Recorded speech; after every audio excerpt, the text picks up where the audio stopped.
Lintik na babae, humiga ka na lang dyan at hintaying mamatay sa amin na ang lahat ng yaman mo. Pero hindi nila alam, nilunok ni Carmela ang bawat patak ng lason para magpanggap na paralitiko at lihim na tipunin ang ebidensya laban sa kanila. Sa sandaling mabunyag ang lahat sa gitna ng marangyang handaan, makakatakas pa kaya ang mga taksil o sila mismo ang lulubog sa kapahamakan na sila ang lumikha sa loob ng malawak at marangyang silid ng Villa de Rosa. Tanging ang tunog ng aircon at ang mahinang pagkalantog ng kutsara sa mangkok ang maririnig. Nakasandal si Carmela sa malalambot na unan. Ang kanyang katawan ay tila isang tuyong dahon na anumang oras ay pwedeng tangayin ng hangin. Ang kanyang balat na dati ay kumikinang sa sigla ay maputla na ngayon halos kasing kulay ng puting kumot na nakabalot sa kanyang mga binti.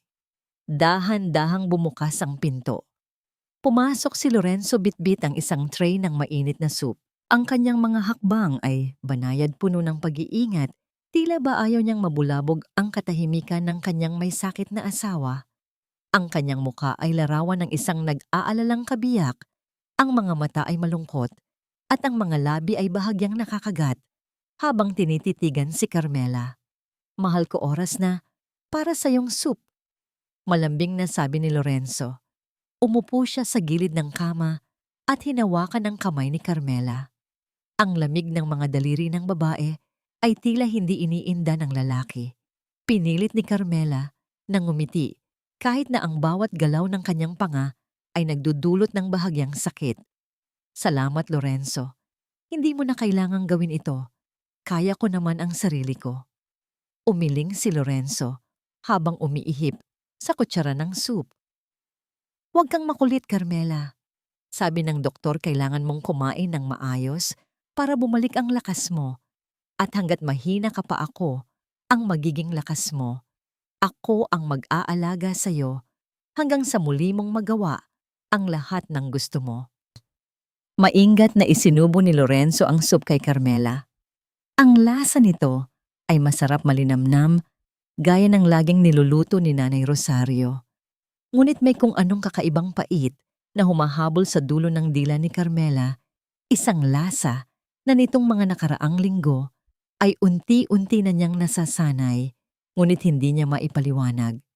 Habang pinagmamasdan niya si Lorenzo, hindi mapigilan ni Carmela ang makaramdam ng utang na loob. Sa loob ng 3 taon nilang pagsasama, si Lorenzo ang naging sandigan niya, lalo na nang pumanaw ang kanyang ama at iniwan sa kanya ang buong Alta Vista Corporation.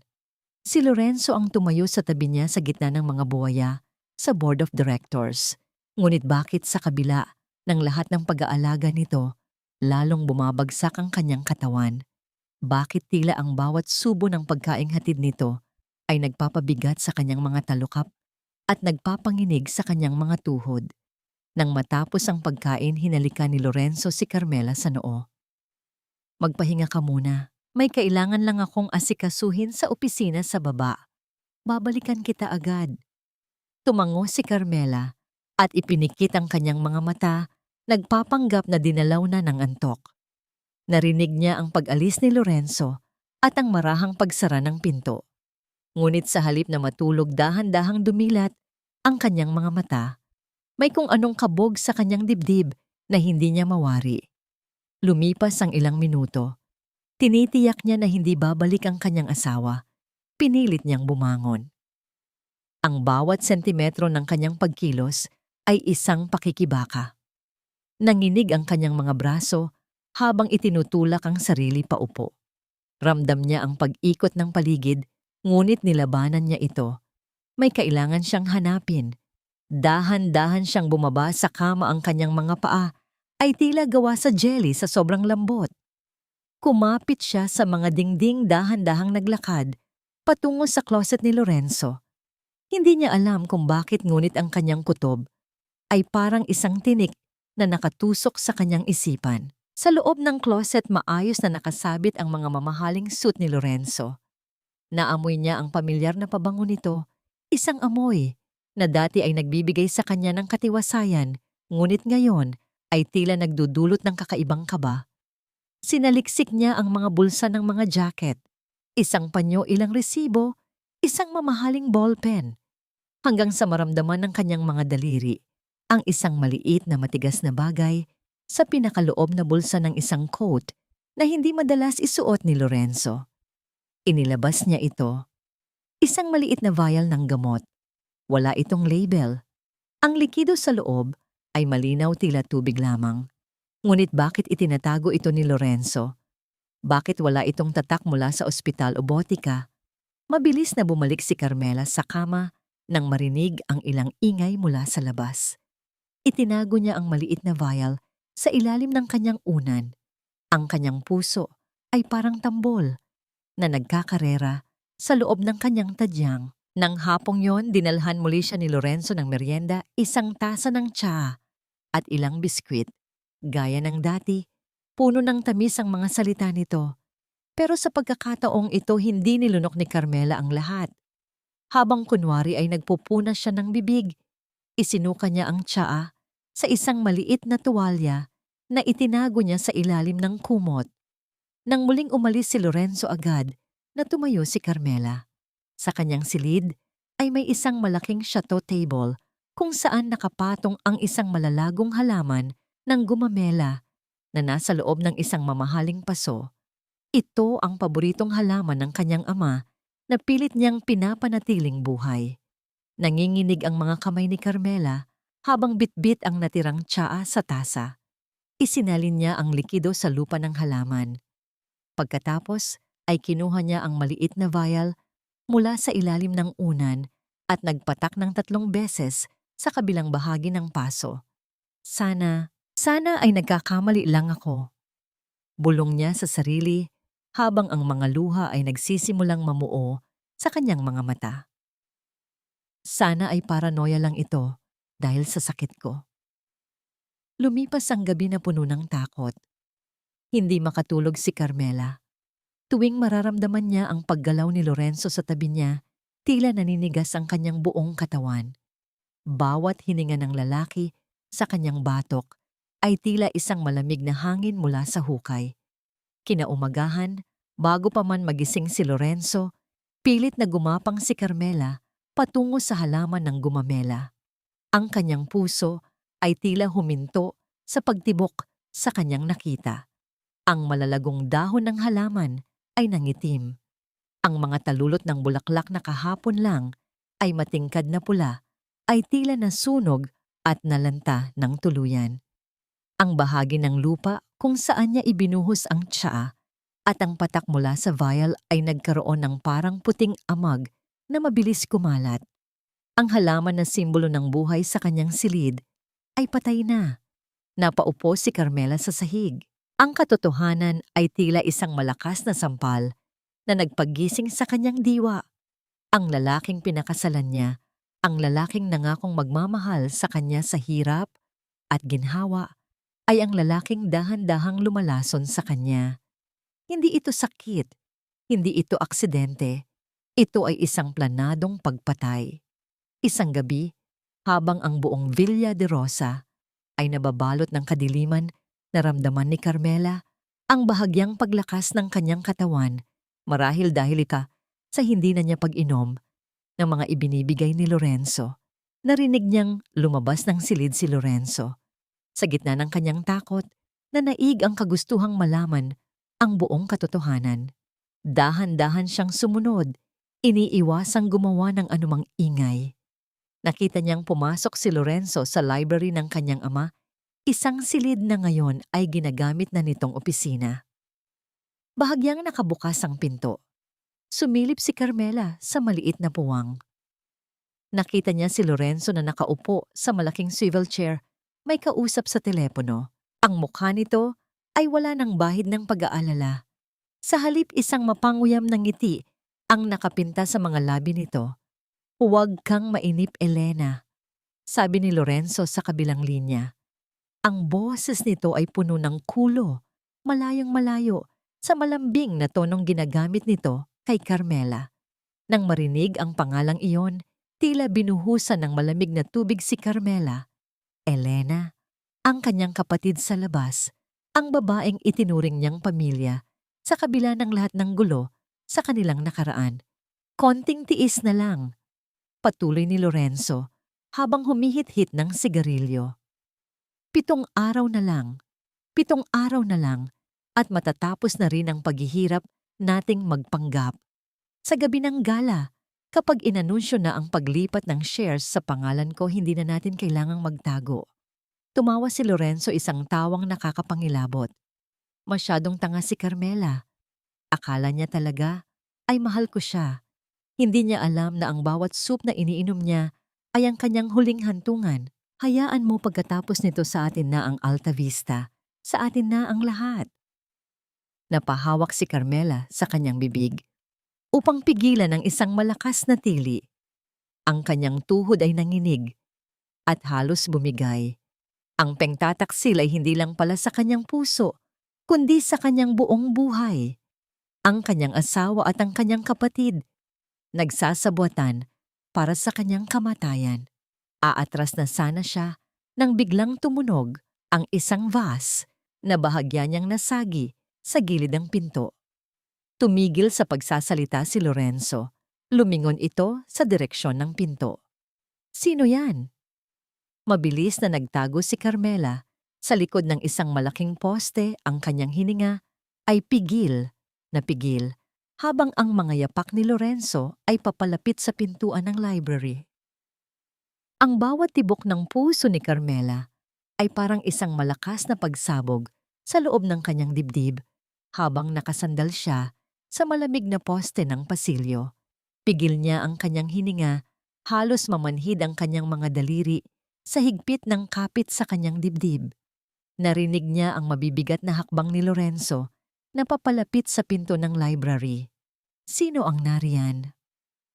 Ulit ni Lorenzo, ang boses ay puno ng hinala. Nanlamig ang buong katawan ni Carmela.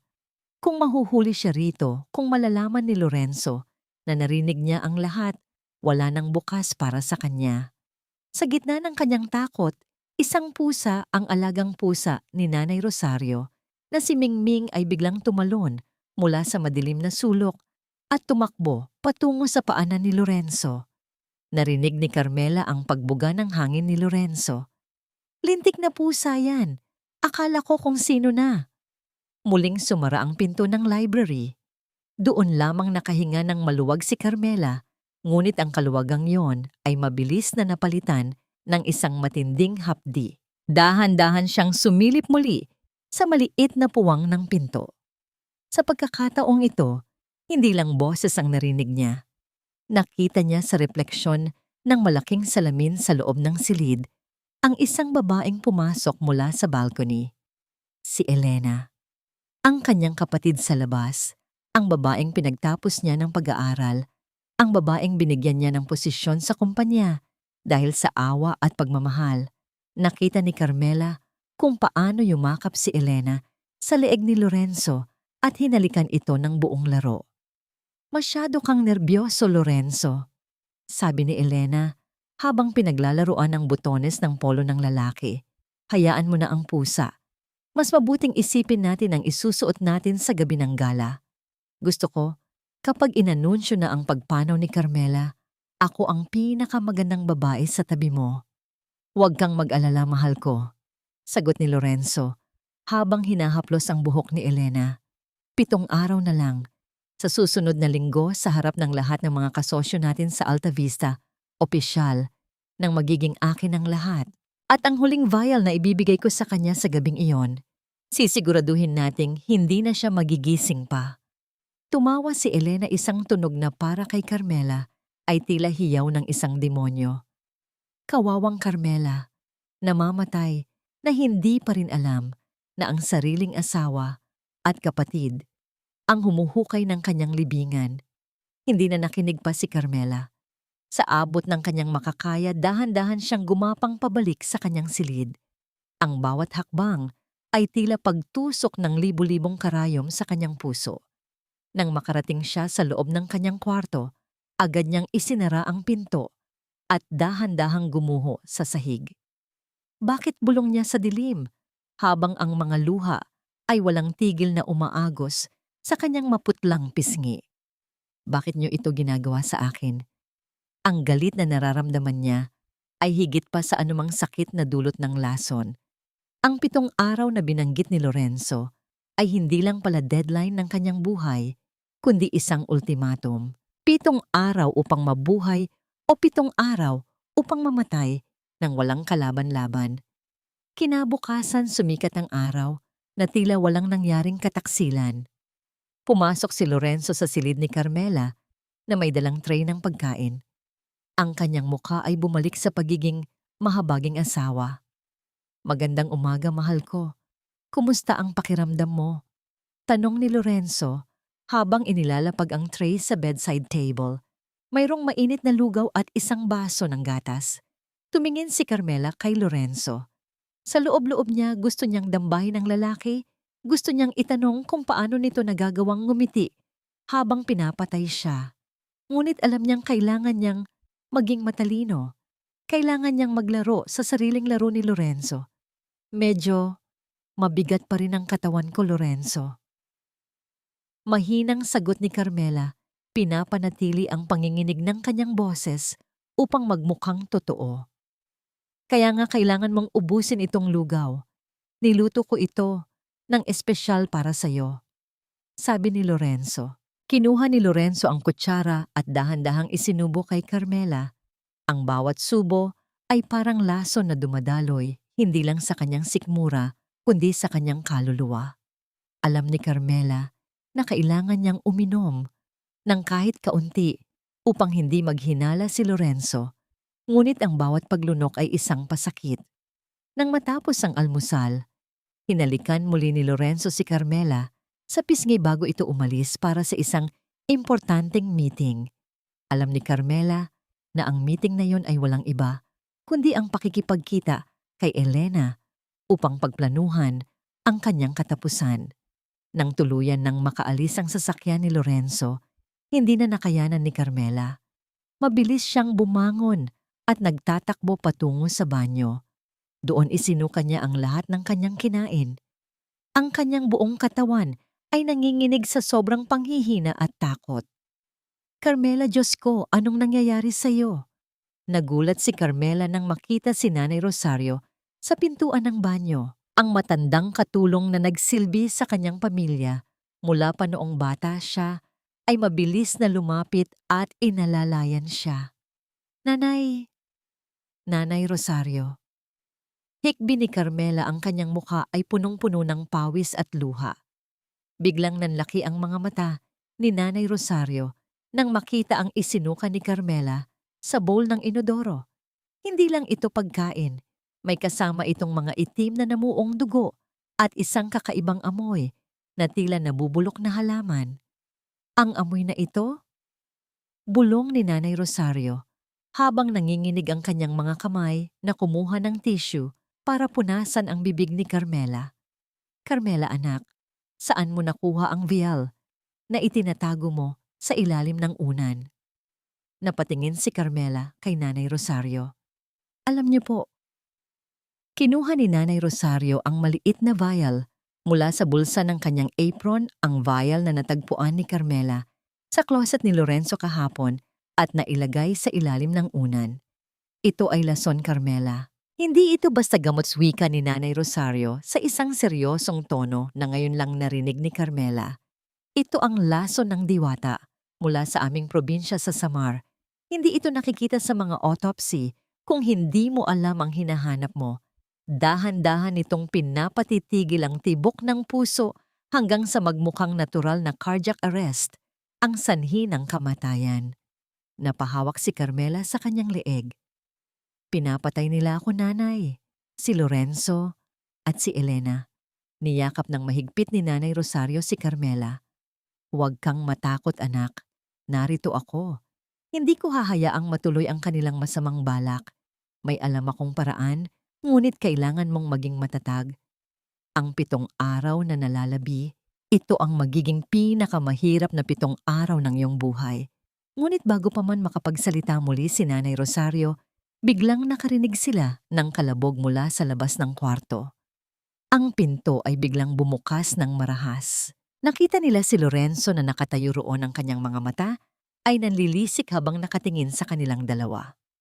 May hawak siyang isang maliit na recorder sa kanyang kamay. Sinasabi ko na nga ba, malamig na, sabi ni Lorenzo. May itinatago kayong dalawa sa akin. Ang lamig ng hangin mula sa aircon ay tila naging yelo na tumusok sa balat ni Carmela. Nanigas siya sa kanyang kinauupuan sa sahig ng banyo. Sa pintuan nakatayo si Lorenzo, ang muka ay madilim at ang mga mata ay tila nag-aapoy sa galit. Habang iwinawagayway ang isang maliit na voice recorder. Mabilis at halos walang ingay na ibinulsa ni Nanay Rosario ang maliit na vial sa kailaliman ng kanyang apron. Hinarap ng matanda si Lorenzo, pinipilit na itago ang panginginig ng kanyang mga tuhod. Pumindot si Lorenzo sa recorder. Umalingaw-ngaw sa loob ng banyo ang tunog ng pag-ubo at matinding pagsuka ni Carmela na sinundan ng nag-aalalang boses ni Nanay Rosario na sumisigaw ng Diyos ko. Nakahinga ng bahagya si Carmela, ngunit ang kaba sa kanyang dibdib ay hindi nawala. Hindi nakuha ng recorder ang usapan nila tungkol sa lason. Inilagay pala ito ni Lorenzo sa ilalim ng higaan bago umalis upang subaybayan kung talaga bang kinakain ni Carmela ang pagkaing may lason. Ano ito, manang? Malamig. Ngunit mariing tanong ni Lorenzo, humakbang papalapit.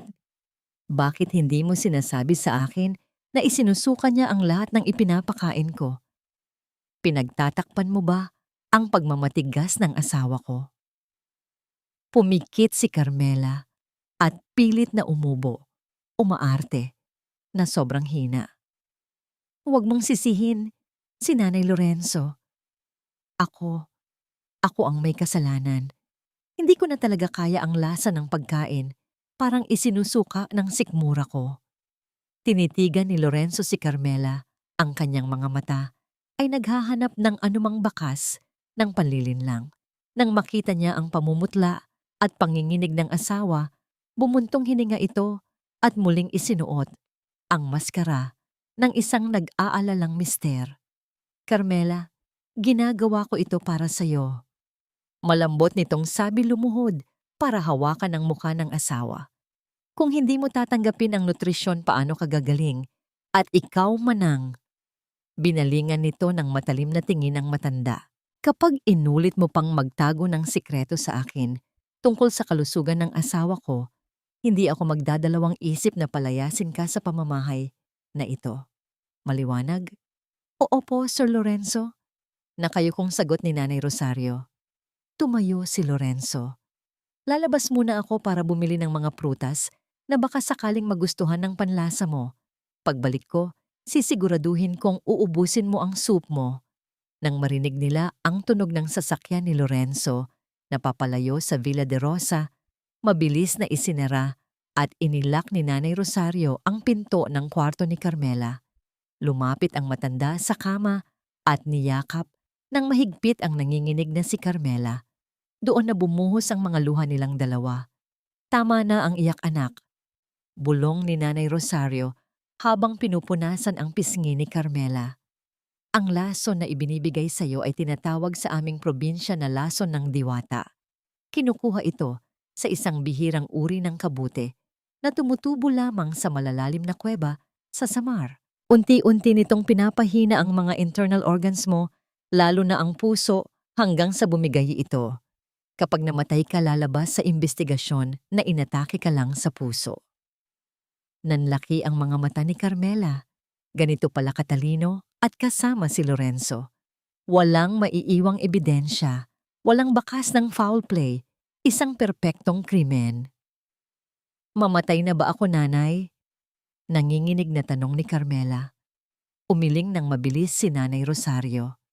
Hindi ako papayag. Mayroong lunas na itinuro sa akin ng aking lola noon. Isang katas na nagmumula sa ugat ng puno ng makabuhay at ilang halamang gamot na nakatanim lang sa likod bahay natin. Ito lang ang panlaban sa lason ng diwata. Ipaglalaga kita ng patago. Sa halip na matakot nakaramdam ng panibagong lakas si Carmela. Ang pag-asa ay nagsimulang sumiklab sa kanyang dibdib, sinusunog ang anumang natitirang awa at pagmamahal para sa kanyang asawa. Hindi siya mamamatay ng ganito. Hindi niya ibibigay ang pinaghirapan ng kanyang ama sa mga taong nagtaksil sa kanya. Kailangan ko ng telepono, nanay. Matatag na sabi ni Carmela. Kinuha ni Lorenzo ang cellphone ko para raw hindi ako ma-stress. Pahihiram ng telepono ninyo. Kinuha ni Nanay Rosario ang kanyang lumang keypad na telepono mula sa bulsa. Mabilis na nag-dial si Carmela ng isang numerong kabisado niya mula pa noong kolehiyo. Ilang ring lang ay may sumagot. Hello, sino ito? Isang malalim at profesional na boses ng lalaki ang sumagot. Basag ang boses ni Carmela. Ako ito. Natahimik ang kabilang linya ng ilang segundo. Carmela. Diyos ko, Carmela, nasaan ka? Ilang buwan. Nakitang sinusubukang tawagan. Laging sinasabi ni Lorenzo na nasa isolation room ka at hindi pwedeng tumanggap ng bisita. Si Attorney Gabriel, ang kanyang matalik na kaibigan at ang pinakamasigasig na abogado ng kanilang kumpanya. Si Gabriel ang taong lihim na may matagal ng damdamin para sa kanya, ngunit piniling umurong nang piliin niya si Lorenzo. Makinig ka ng mabuti. Mabilis na pakiusap ni Carmela, pilit pinapakalma ang sarili. May masamang nangyayari sa akin. May plano ang asawa ko kasama si Elena. May inilalagay sila sa pagkain ko para mapahina ako at makuha ang Alta Vista Corporation. Narinig ni Carmela ang malakas na pagbagsak ng isang bagay sa kabilang linya. Ano, pupunta ako dyan ngayon din. Tatawag ako ng mga awtoridad. Ilalabas kita sa sitwasyong yan. Huwag, pigil ni Carmela, matatag ang boses. Huwag kang pupunta na may kasamang awtoridad, Gab. Wala tayong sapat na patunay. Espesyal ang gamit nila. Hindi ito basta-basta natutukoy. At hawak na niya ang mga tao sa board of directors. Kayang-kaya niyang baligtarin ang lahat at baka tuluyan pa niya akong ilayo. Anong gagawin natin, Carmela? Hindi pwedeng pabayaan lang kita sa ganyang kalagayan. Ramdam ang matinding pag-aalala at galit sa boses ni Gabriel. May 7 araw ako, Gab. 7 araw bago ang malaking gala ng kumpanya. Narinig ko mismo sa kanila na doon niya ipapasa sa pangalan niya ang lahat at doon niya ako tuluyang tatapusin.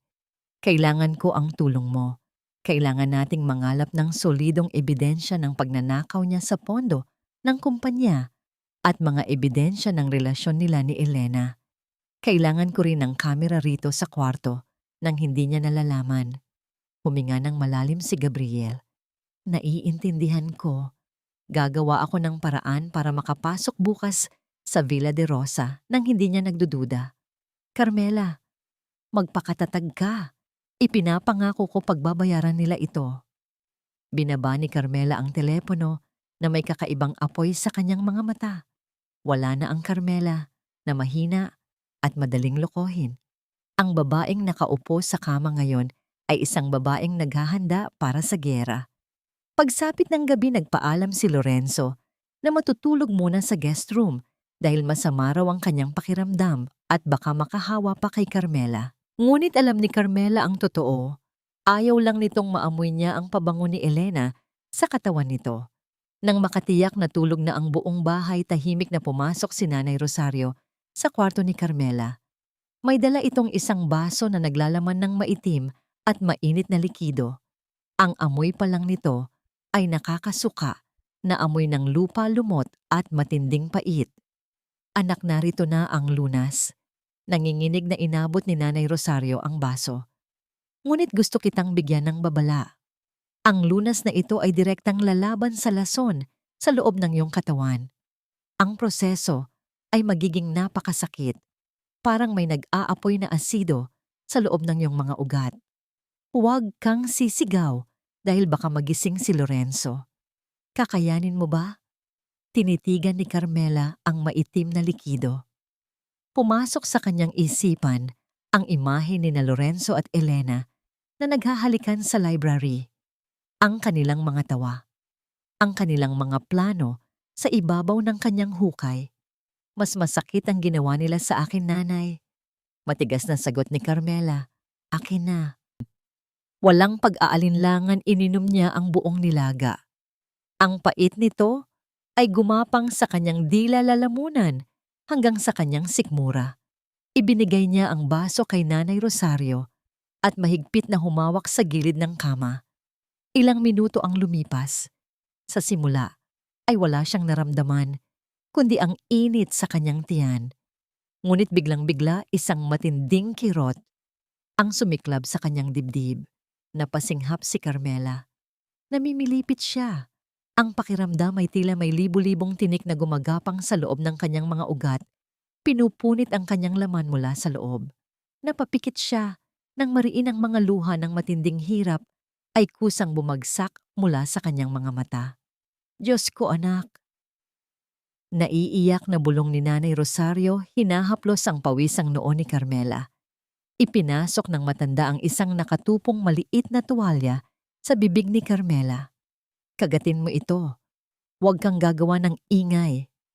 Kinagat ni Carmela ang tuwalya ng buong lakas. Nagsimulang mangisay ang kanyang mga binti. Ang kanyang buong katawan ay nag-umpisang mag-convulse o manginig ng pilit at marahas. Tila siya kinukuryente mula sa loob. Ang kanyang mga mata ay unti-unting bumaliktad pataas dahil sa hindi maipaliwanag na sakit. Nag-aagaw ang buhay at kamatayan sa bawat selula ng kanyang katawan. Habang naghihingalo si Carmela sa sakit at pilit na pinipigilan ni Nanay Rosario ang pagwawala ng kanyang katawan, isang tunog ang bumasag sa katahimikan ng gabi. Tug, tug, tug. Mabibigat na hakbang sa pasilyo. Nanigas si Nanay Rosario. Alam niya ang bigat ng mga hakbang na yon. Hindi ito sa ibang tao. Nasa labas ng pinto si Lorenzo at marahang naririnig ang pagpihit ng doorknob pabukas. Bumagal ang ikot ng mundo ni Carmela nang marinig niya ang pagpihit ng doorknob. Ang sakit na tila pumupunit sa kanyang mga ugat ay nandun pa rin, ngunit ang matinding takot na mahuli sila ni Lorenzo ang nangibabaw. Nanay, nibulong ni Carmela na halos hindi makahinga ang katawan ay patuloy pa rin sa pag-convulse. Mabilis na kumilos si Nanay Rosario. Hinugot niya ang tuwalya mula sa bibig ni Carmela at itinago ang baso ng maitim na likido sa ilalim ng kama. Magpanggap kang hinimatay, anak, ipikit mo ang iyong mga mata at ibagsak mo ang iyong katawan. Pabulong ngunit taranta nitong utos. Wala nang oras para mag-isip si Carmela. Ginamit niya ang huling hibla ng kanyang lakas upang labanan ang sariling kalamnan. Kinagat niya ang loob ng kanyang pisngi hanggang sa malasahan niya ang sarili niyang dugo para lamang pigilan ang pangingisay. Ibinagsak niya ang kanyang ulo sa unan, ipinikit ng mariin ang mga mata at pinawala ng hangin sa kanyang baga. Ginawa niyang tila lantang gulay ang kanyang buong katawan. Bumukas ang pinto.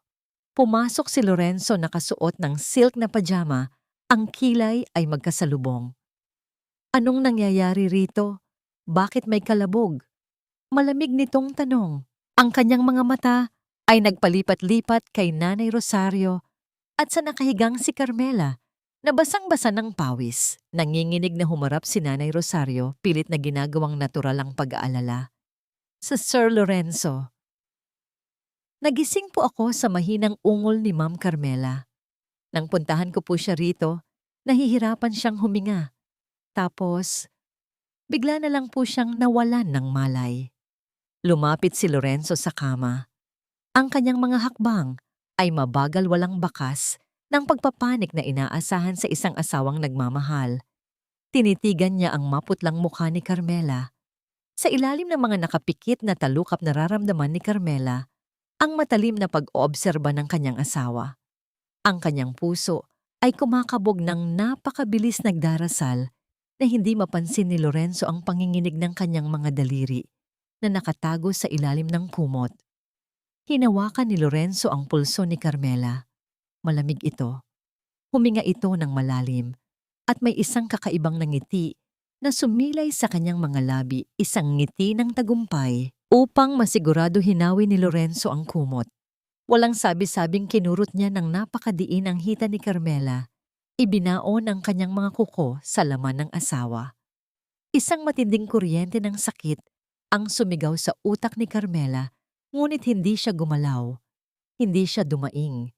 Pinanatili niyang patay ang kanyang mga binti. Tiniis niya ang hapdi, kinukumbinsi ang sarili na ang sakit na ito ay wala kumpara sa sakit ng kataksilan ni na Lorenzo at Elena. Tsk! Kumakalat na yata ang sakit niya sa kanyang mga nerves. Malamig na komento ni Lorenzo, binitawan ang binti ni Carmela at muling ibinalik ang kumot.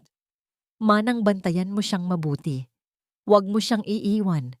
Baka hindi na siya umabot sa susunod na linggo.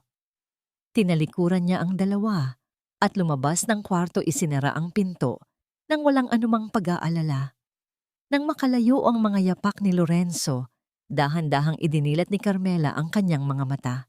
Ligtas sila. Nakahinga ng maluwag si Nanay Rosario at napapunas sa kanyang dibdib. Sa gabing iyon, tinanggap ni Carmela ang kanyang bagong papel, isang babaeng paralisado. Isang lantang bulaklak na naghihintay na lamang ng kamatayan sa harap ng kanyang demonyong asawa. Kinaumagahan nakaramdam si Carmela ng kakaibang pagbabago. Bagaman bugbog at nananakit ang buong katawan niya dahil sa epekto ng lason ng diwata at ng matapang na lunas, mayroong mainit na enerhiya na pumipintig sa kanyang mga ugat. Hindi na kasing sikip ang kanyang dibdib at mas malinaw na ang kanyang paningin. Epektibo ang lunas ni Nanay Rosario, ngunit kailangan niyang itago ito. Pumasok si Lorenzo. Gaya ng dati, may dalang tray ng pagkain at isang baso ng gatas. Ngunit ngayon, ang mukha nito ay nagpapakita ng labis na awa, isang pekeng awa na nakakapagpabaligtad sa sikmura ni Carmela. "Mahal ko, gumising ka na." Malambing na sabi ni Lorenzo. Nagpanggap si Carmela na hirap idilat ang mga mata. Pilit siyang bumangon, ngunit sinadya niyang ibagsak ang ibabang bahagi ng kanyang katawan. "Lorenzo, anong nangyayari sa akin? Hindi ko maramdaman ang mga binti ko." Umiyak siya, umaarte, na sobrang natatakot at desperado. Yumakap si Lorenzo kay Carmela, hinihimas ang buhok nito. "Shh! Nandito lang ako. Kinausap ko na ang doktor mo. Sabi niya normal daw na komplikasyon ito ng sakit mo. Paralisado na ang ibabang bahagi ng katawan mo, Carmela. Huwag kang mag-alala. Mas lalo kitang aalagaan ngayon. Susubuan kita. Papaliguan kita. Hindi kita iiwan." Sa likod ng balikat ni Lorenzo, ang mga mata ni Carmela ay nanlilisik sa galit. Sinungaling. Mamatay tao. Ngunit kinagat niya ang kanyang labi at suminghot. "Salamat, Lorenzo. Hindi ko alam ang gagawin ko kung wala ka." Bandang 10:00 ng umaga, nag-ayos si Lorenzo para pumasok sa opisina.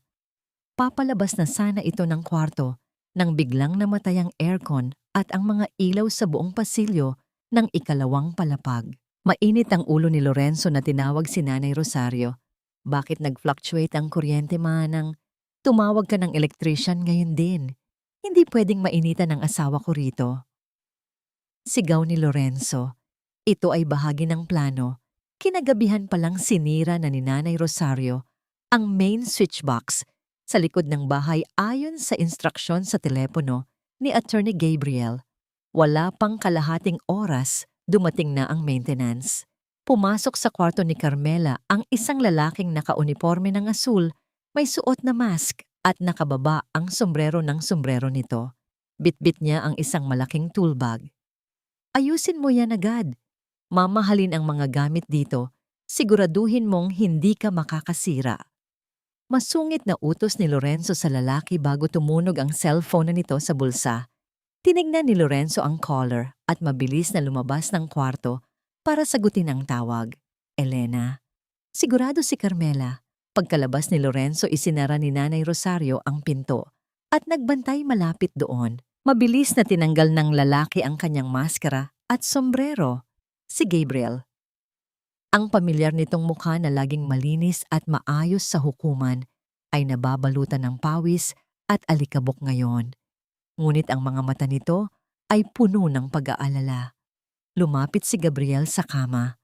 Nang makita niya ang itsura ni Carmela, ang pumayat nitong pisngi ang maitim na ilalim ng mata, tila nadurog ang puso ng binata. Gusto niya itong yakapin, ngunit alam niyang wala silang oras.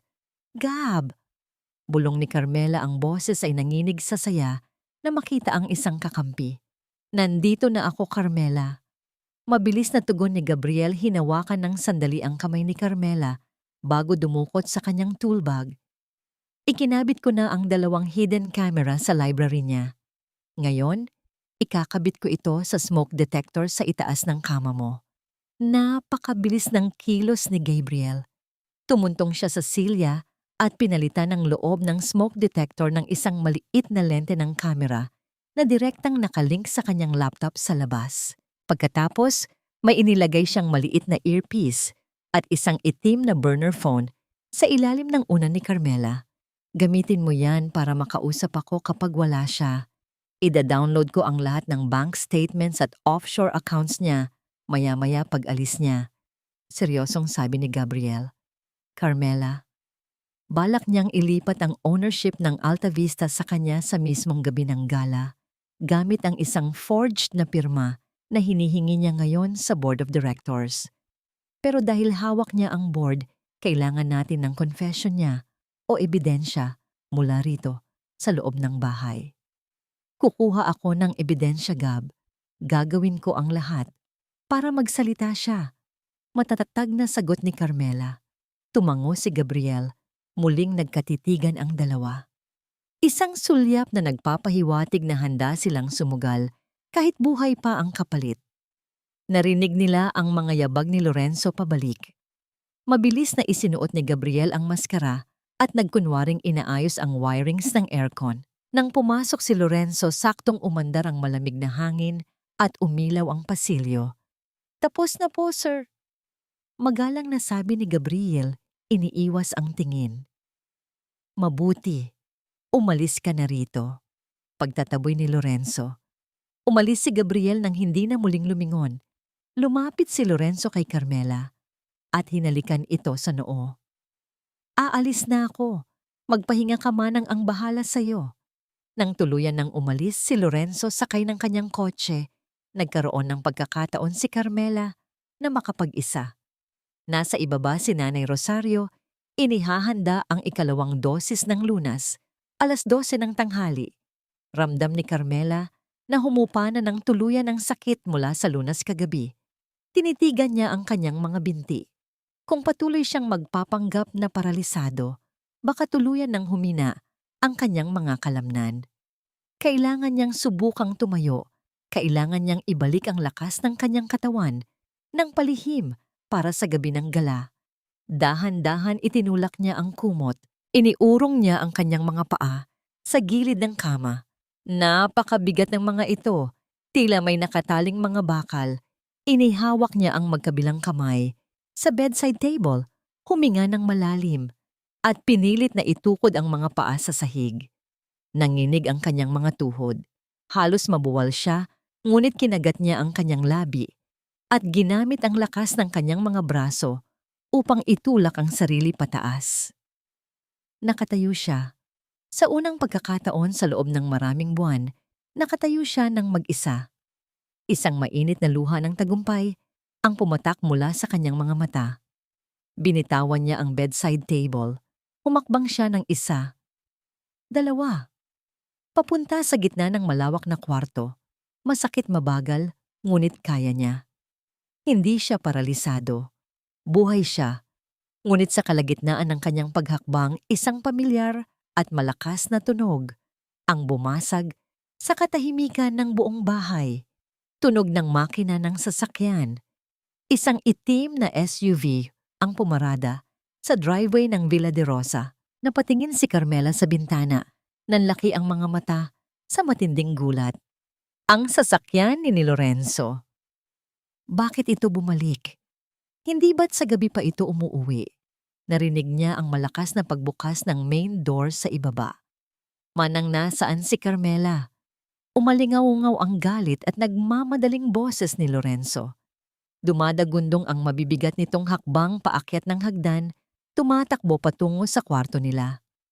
Nasa gitna ng kwarto si Carmela, 5 metro ang layo mula sa kama. Tila napako ang kanyang mga paa sa sahig. Ang kanyang mga kalamnan ay biglang nanigas dahil sa gulat. Nasa labas na ng pinto ang mga hakbang. Narinig niyang huminto si Lorenzo at biglang bumukas ang pinto ng kwarto. Bumukas ang pinto ng malakas. Pumasok si Lorenzo, nagmamadali, ang kanyang mga mata ay nanlilisik at naghahanap. Ngunit nang dumapo ang kanyang tingin sa kama, nagtaka siya. Walang tao. Inilibot niya ang paningin sa paligid at doon, sa mismong sahig malapit sa paanan ng banyo, nakita niya si Carmela. Nakadapa ito, ang mga daliri ay nakakapit sa malamig na tiles, tila ba naghirap na gumapang pababa mula sa kama. Ang kalahating bahagi ng katawan nito, mula bewang pababa, ay tila lantang dahon na naiwan sa likod. Huminga ng malalim si Carmela. Bago pa man mabuksan ng tuluyan ng pinto, sa split second na napagtanto niyang hindi siya aabot sa kama, sinadya niyang ibagsak ang kanyang sarili sa sahig ng napakalakas. Ibinagsak niya ang mukha, pinabayaan ang balikat na bumangga sa matigas na tile upang magmukha siyang nawalan ng balanse. "Carmela!" sigaw ni Lorenzo. Tila nagbago ang ekspresyon sa kanyang mukha. Lumapit siya, ngunit ang kanyang mga mata ay matalas na inoobserbahan ang posisyon ng asawa. "Anong ginagawa mo sa sahig? Bakit wala si Manang rito?" Nagpanggap si Carmela na umiiyak sa kahihiyan at pagkabigo. "Lorenzo, gusto ko sanang pumunta sa banyo. Naihihina ako, pero hindi ko maramdaman ang mga binti ko. Kinaya ng braso ko, pero sumubsob ako." Impit siyang humikbi, nilulunok ang anumang pagtutol ng kanyang pride. "Maniwala ka, maniwala ka." Kumunot ang noo ni Lorenzo. Tahimik niya itong pinagmasdan. May isang maliit na tinig sa isip ni Lorenzo na nagdududa. Bakit pa ito bababa mag-isa kung pwede nitong tawagin ang katulong?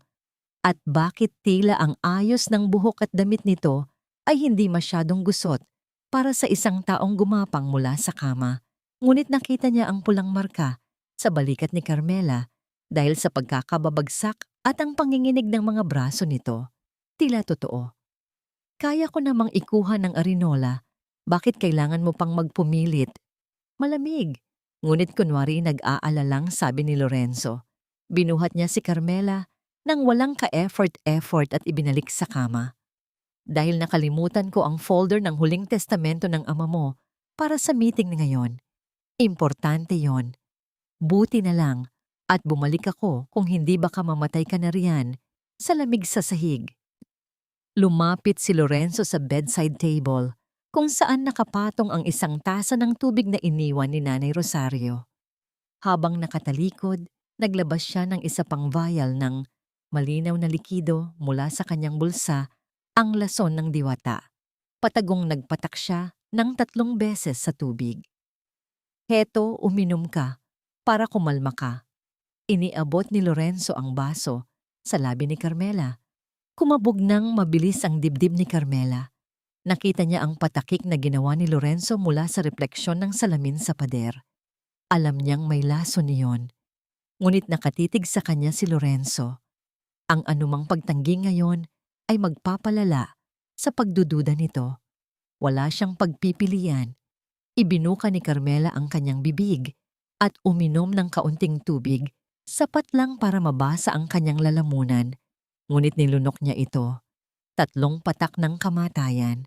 "Salamat, Lorenzo," bulong niya. Tinitigan siya ni Lorenzo, naghihintay ng reaksyon.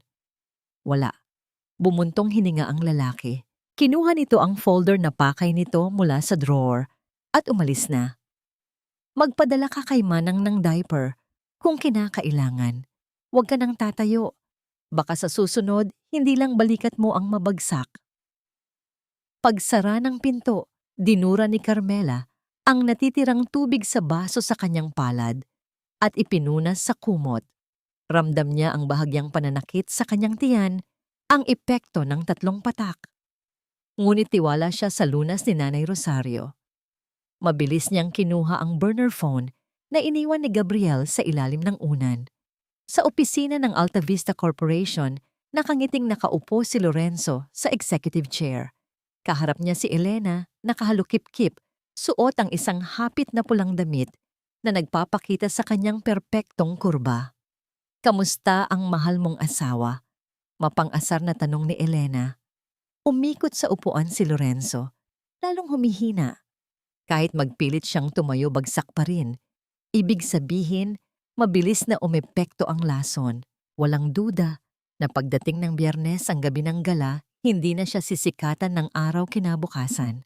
Ngumiti si Elena at lumapit para halikan si Lorenzo. "Paano ang board of directors?" "Hawak ko na ang siyam sa dose. Bukas ng hapon, dadalhin ko ang draft ng Deed of Absolute Assignment sa bahay. Papipirmahan ko kay Carmela." Sagot ni Lorenzo. "Pipirma ba yon? Paano kung magmatigas?" Tumawa si Lorenzo. Isang halakhak na nagpapatindig balahibo. Pipirma siya. Kahit hindi niya alam ang pinipirmahan niya. Magiging manhid na ang buong katawan niya, pati na ang isip niya. Nakahanda na ang notaryo public na binayaran ko para maging witness. Hindi alam ni Lorenzo sa ibabaw mismo ng kanilang uluhan, sa library ng Villa de Rosa na ginagamit ni Lorenzo bilang home office, ay ang hidden camera na ini-install ni Gabriel. At mula sa isang lihim na server, nire-record ni Gabriel ang lahat ng binabalak nila, ngunit wala siyang sapat na audio recording para magamit sa korte. Ang tanging paraan ay ang mismong paghaharap sa loob ng Villa de Rosa. Sa Villa de Rosa, matapos inumin ang sumunod na matapang na lunas ni Nanay Rosario para labanan ang 3 patak ng lason, kanina nagsimulang makaramdam ng ginhawa si Carmela. Ito na ang 5 araw. 2 araw na lang bago ang gala. Ngunit kinagabihan, nakaisip ng panibagong patibong si Lorenzo. Gusto niyang siguraduhin kung talagang wala nang pakiramdam ang mga binti ni Carmela o kung nagpapanggap lang ba ito nung mahulog ito sa sahig.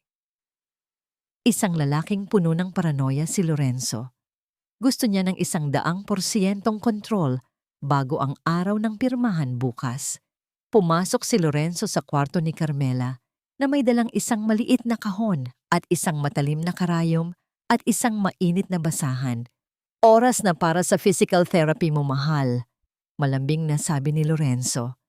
Nanlaki ang mga mata ni Carmela, nakakita sa refleksyon ng salamin ng karayom na hawak ng asawa. "Ano ang balak nito?" "Sabi ng doktor, kailangan nating i-stimulate ang mga nerves mo. Baka sakaling bumalik ang pakiramdam ng mga binti mo," sabi ni Lorenzo. Iniangat nito ang kumot, iniwang nakalantad ang mga binti ni Carmela. Nagdasal si Carmela sa lahat ng santo. "Diyos ko, patibayin mo ang loob ko." Hinawakan ni Lorenzo ang paa ni Carmela. Walang babalang idiniin niya ang matalim na karayom sa mismong talampakan ni Carmela. Itinusok ito nang malalim sumugat sa balat at nagpapadugo. Ang sakit ay tila kuryenteng umakyat hanggang sa utak ni Carmela. Ngunit dahil inaasahan na niya ito, nagawa niyang panatilihin ang poker face. Nakatingin lamang siya sa kisame, ang mga mata ay walang buhay. Hindi kumibot ang kanyang paa, hindi nanginig ang kanyang labi. "Wala kang naramdaman?" tanong ni Lorenzo, halos bumubulong na sa tindi ng obserbasyon. Umiling si Carmela dahan-dahan. "Wala. Parang namamanhid lang talaga." Hindi pa nakontento si Lorenzo. Itinusok niyang muli ang karayom ngayon sa binti mas malalim. Muling nagdugo. Kinagat ni Carmela ang loob ng kanyang pisngi hanggang sa dumugo ito para ilihis ang sakit mula sa kanyang binti patungo sa kanyang bibig. Nagpatuloy siya sa pagiging bato. Doon palang bumuntong hininga si Lorenzo. Pinunasan niya ng mainit na basahan ang mga dugong tumulo, saka ikinabit muli ang kanyang pekeng ngiti. Wala na nga. Siguro nga, tanggapin na lang natin ang kapalaran mo, Carmela. Hinalikan niya ito sa noo at sa pagkakataong yon, ramdam ni Carmela ang lamig ng kamatayan mula sa mga labi nito. Nang makalabas si Lorenzo, mabilis na pumasok si Nanay Rosario mula sa banyo kung saan nakatago siya kanina. Nang makita ng matanda ang duguan at tinutusok-tusok na binti ni Carmela, bumuhos ang luha nito. Hayop siya! Demonyo siya! Iyak ni Nanay Rosario habang pinupunasan at ginagamot ang mga sugat sa binti ni Carmela. Ngunit sa halip na umiyak, ngumiti si Carmela. Isang nakakapangilabot ng ngiti. Ang kanyang mga mata ay naging yelo sa sobrang lamig ng tingin. Nakapasa siya sa test ni Lorenzo. Naniniwala na ito ng buong-buo na kontrolado na siya nito.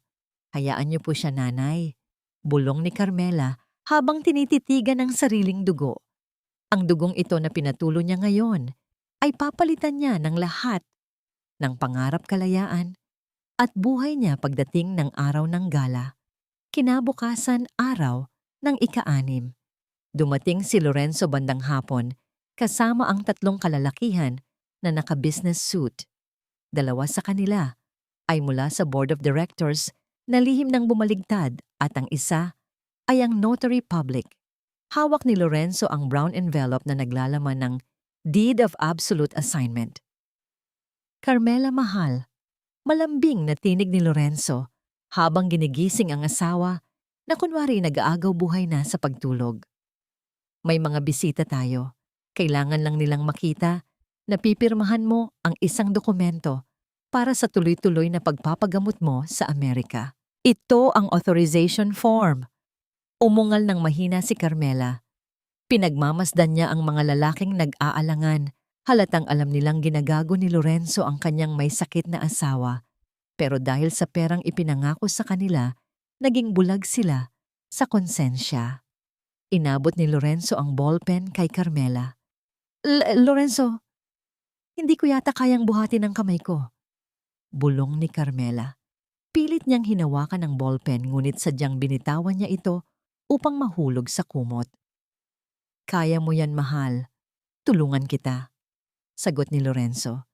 Ibinangon niya ng bahagya si Carmela, hinawakan ang nanginginig nitong kamay at ipinatong sa dokumento. Ipirma mo lang ang pangalan mo rito. Sa puntong ito, alam ni Carmela na hindi siya pwedeng tumanggi o lumaban. Kung hindi niya ito pipirmahan, baka mas maaga pa siyang patayin ni Lorenzo. Pero alam niya sa batas na ang pinirmahan sa ilalim ng panlilinlang ay walang bisa kung mapapatunayan ito. Kailangan lang niya itong kumpirmahin sa kamera ni Gabriel sa smoke detector.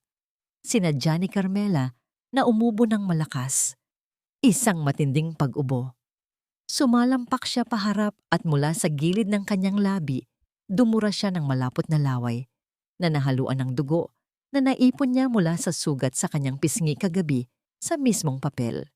Namantsahan ang buong dokumento. Napaatras ang notaryo sa pandidiri. Nanlaki ang mga mata ni Lorenzo. Ano ba? Sigaw nito. Pasensya na. Umiiyak na sagot ni Carmela. Naganggit-ngit ang ngipin ni Lorenzo, ngunit alam niyang kailangan niyang kontrolin ang kanyang sarili sa harap ng mga bisita. Kumuha siya ng bagong kopya mula sa folder.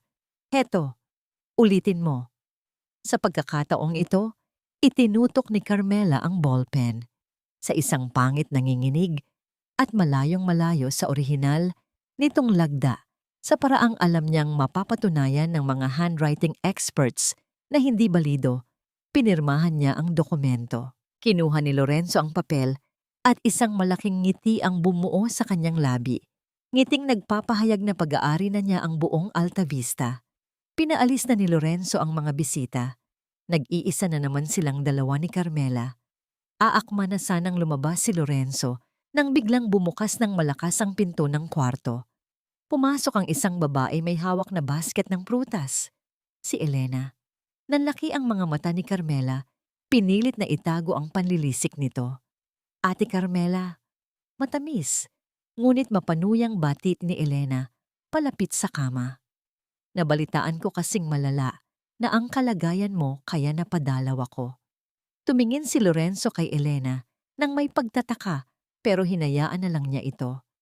Nagpaalam si Lorenzo na maghahanda ng inumin. Nang maiwan sila, isinara ni Elena ang pinto. Lumapit siya nang napakalapit kay Carmela. Ang pabango nitong matapang ay nakakasuka. Yumuko si Elena hanggang sa magkalapit ang kanilang mga mukha. "Huwag ka nang magpanggap, ate. Alam kong malapit ka na, pabulong ngunit matalim na," sabi ni Elena. Isang nangiting mapang-uyam ang nagpakita ng kanyang puting ngipin. At bago pa makapag-react si Carmela, itinaas ni Elena ang kanyang kamay at paak. Isang malakas na sampal ang dumapo sa pisngi ni Carmela. Ang tunog ay umalingaw-ngaw sa tahimik na silid. Napasinghap si Carmela sa sakit at gulat, ang kanyang ulo ay tumabingi sa tindi ng puwersa. Ngunit hindi siya maaring gumalaw. Hindi siya maaring lumaban. Hinawakan ni Elena ang baba ni Carmela at iniangat ito. "Para yan sa lahat ng taon na tiningnan mo ako mula sa itaas, ate." Bulong nito, ang mga mata ay puno ng pagkamuhi at tagumpay.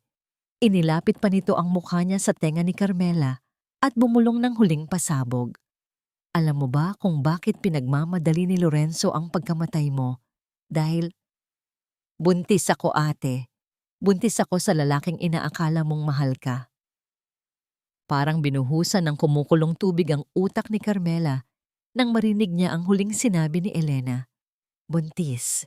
Ang salitang iyon ay umalingaw-ngaw sa loob ng kanyang bungo tulad ng isang paulit-ulit na hampas ng martilyo. Buntis ang babaeng nasa harapan niya sa lalaking kanyang pinakasalan. Ang sarili niyang kapatid sa labas na tinanggap niya ng buong puso ngayon ay nagdadalang tao sa asawang lihim siyang nilalason. Tila napako si Carmela sa kama. Ang hapdi ng sampal sa kanyang pisngi ay mabilis na natabunan ng isang matinding saksak sa kanyang dibdib. Pilit niyang pinigil ang pag-agos ng luha mula sa kanyang mga mata upang hindi magmukhang mahina, ngunit ang panginginig ng kanyang mga balikat ay hindi niya maitago. "Bibuntis!" Garagal ang boses ni Carmela, pinipilit na ikurap ang mga luha. Tumawa ng mahina si Elena. Isang tawa na puno ng tagumpay at kasamaan. Marahan itong hinagod ang sariling tiyan, kahit na flat pa ito at wala pang halatang umbok. "Oo, ate. Magkakaroon kami ng anak ni Lorenzo. Isang anak na magmamana ng lahat ng yaman ng Alta Vista Corporation. Yamang iniwan sa iyo ng tatay natin na malapit nang mapunta sa amin." Muling inilapit ni Elena ang kanyang mukha kay Carmela. Ang mga mata nito ay nanlilisik sa galit. "Alam mo ba kung gaano ako naiinggit sa iyo habang lumalaki tayo? Ikaw ang prinsesa. Ikaw ang legal na anak. Ako ang anak sa labas. Ako ang pilit na itinatago sa anino ng inyong perpektong pamilya. Pero ngayon tapos na ang panahon ng mga prinsesa. Ang prinsesa ay malapit ng mabulok sa lupa habang ako ang uupo sa trono kasama ang hari mo." Nais nang bumangon ni Carmela. Nais niyang sakalin ang leeg ng kanyang kapatid. Gusto niyang isigaw na alam na niya ang lahat. Ngunit nang makita niya ang maliit na red blinking light mula sa smoke detector kung saan nakakabit ang hidden camera ni Gabriel, nagpigil siya. Lahat ng ito ay nare-record. Ang pag-amin ni Elena sa pag-agaw sa kanyang asawa. Ang layunin nilang makuha ang kumpanya. Ang sampal. Kinagat ni Carmela ang kanyang labi ng madiin. Itinikom niya ang kanyang mga kamay sa ilalim ng kumot hanggang sa bumaon ang kanyang mga kuko sa kanyang palad. "Kaunting tiis na lang, Carmela. Sana ay maging masaya kayo." Umiiyak na bulong ni Carmela. Ang kanyang boses ay perpektong pag-arte ng isang talunang babae. Napangiti si Elena nang pagkalaki-laki, tila nasiyahan sa reaksyon ni Carmela. "Maging masaya. O ate, magiging masaya kami. At alam mo ba kung kailan magsisimula ang totoong saya namin bukas? Sa gala. Habang ang lahat ay nagdiriwang at nagpapakitang awa sa mister mong mahabagin, ikaw naman ay tuluyan ng matutulog." Pumasok muli si Lorenzo sa kwarto, bitbit ang isang baso ng juice. Mabilis na nagbago ang ekspresyon ni Elena. Mula sa pagiging mapanuyang demonyo, naging isa siyang maamong anghel. Ate, magpagaling ka ha. Gusto ko pa naman sanang makita ka sa kasal namin ni Lorenzo kung sakali. Malambing na sabi ni Elena na agad na patingin kay Lorenzo nang may mali siya. Kumunot ang noo ni Lorenzo. Anong kasalang sinasabi mo riyan, Elena? Huwag mo ngang guluhin ang isip ni Carmela. Ibinaba ni Lorenzo ang baso at hinawakan sa siko si Elena. Halika na, kailangan na nating umalis. Nag-aantay na ang board para sa meeting bukas. Habang palabas ang dalawa, huling sulyap ni Elena kay Carmela ay isang matalim na tingin bago tuluyang sumara ang pinto.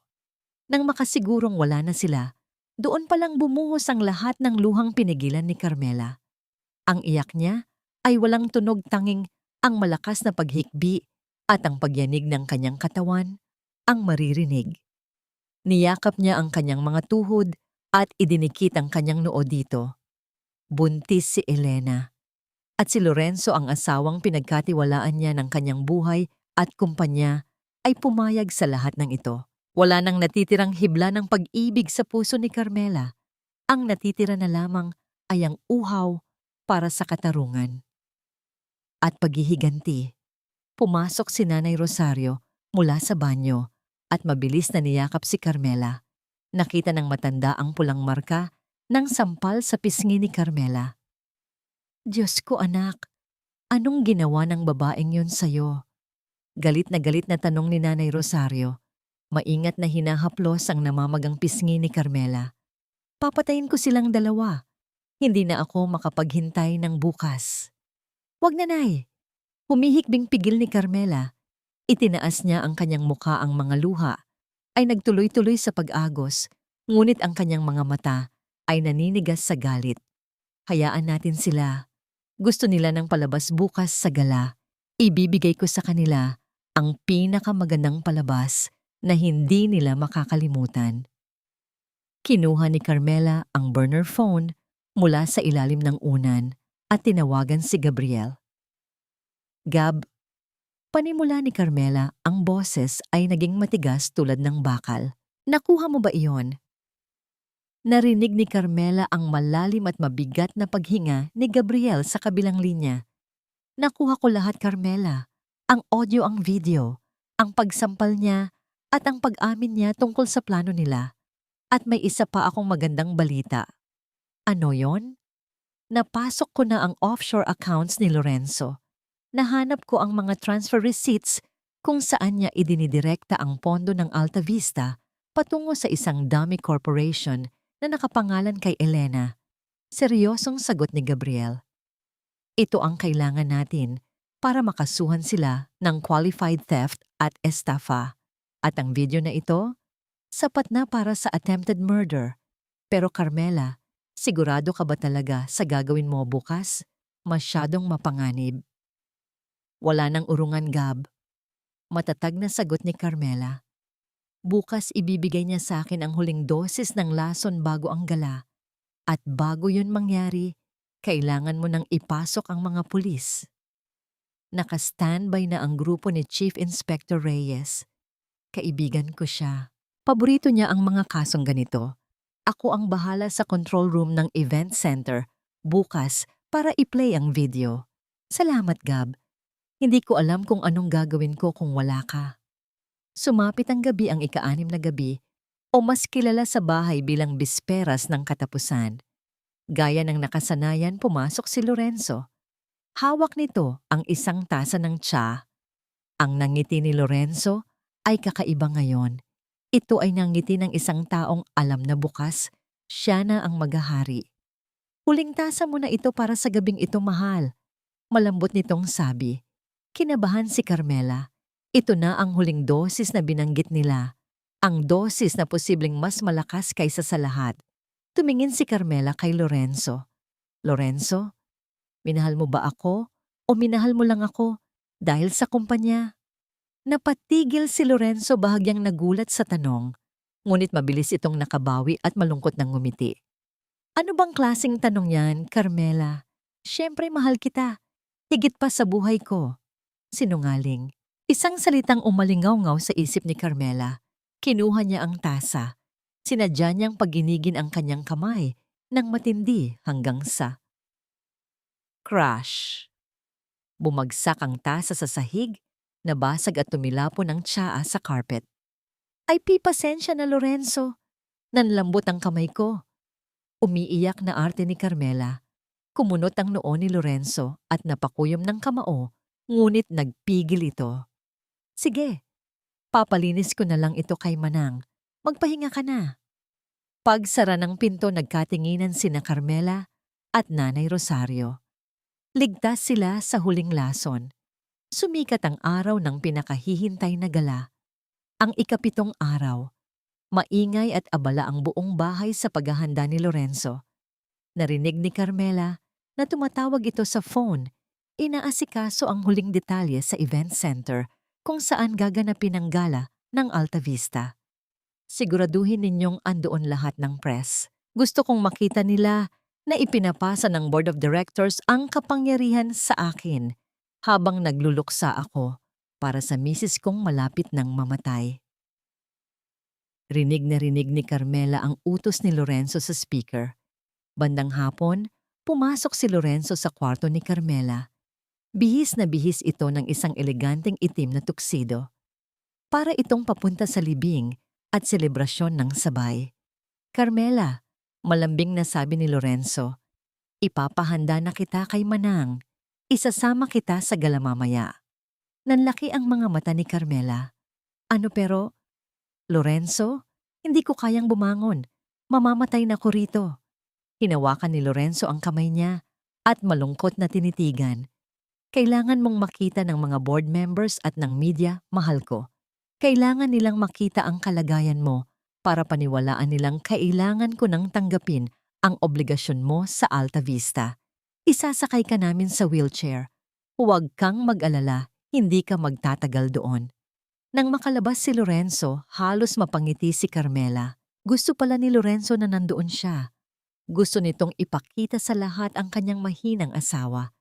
Tinignan ni Carmela si Nanay Rosario at tumango. Ito ang hinihintay nila. Ang entablado ay nakahanda na. Habang pinapaliguan at inaayusan si Carmela ni Nanay Rosario, inilabas ng matanda ang pinakahuling tasa ng lunas laban sa lason. Ininom ito ni Carmela. Ang epekto nito ay mabilis. Naramdaman niya ang matinding lakas na bumalik sa kanyang mga kalamnan.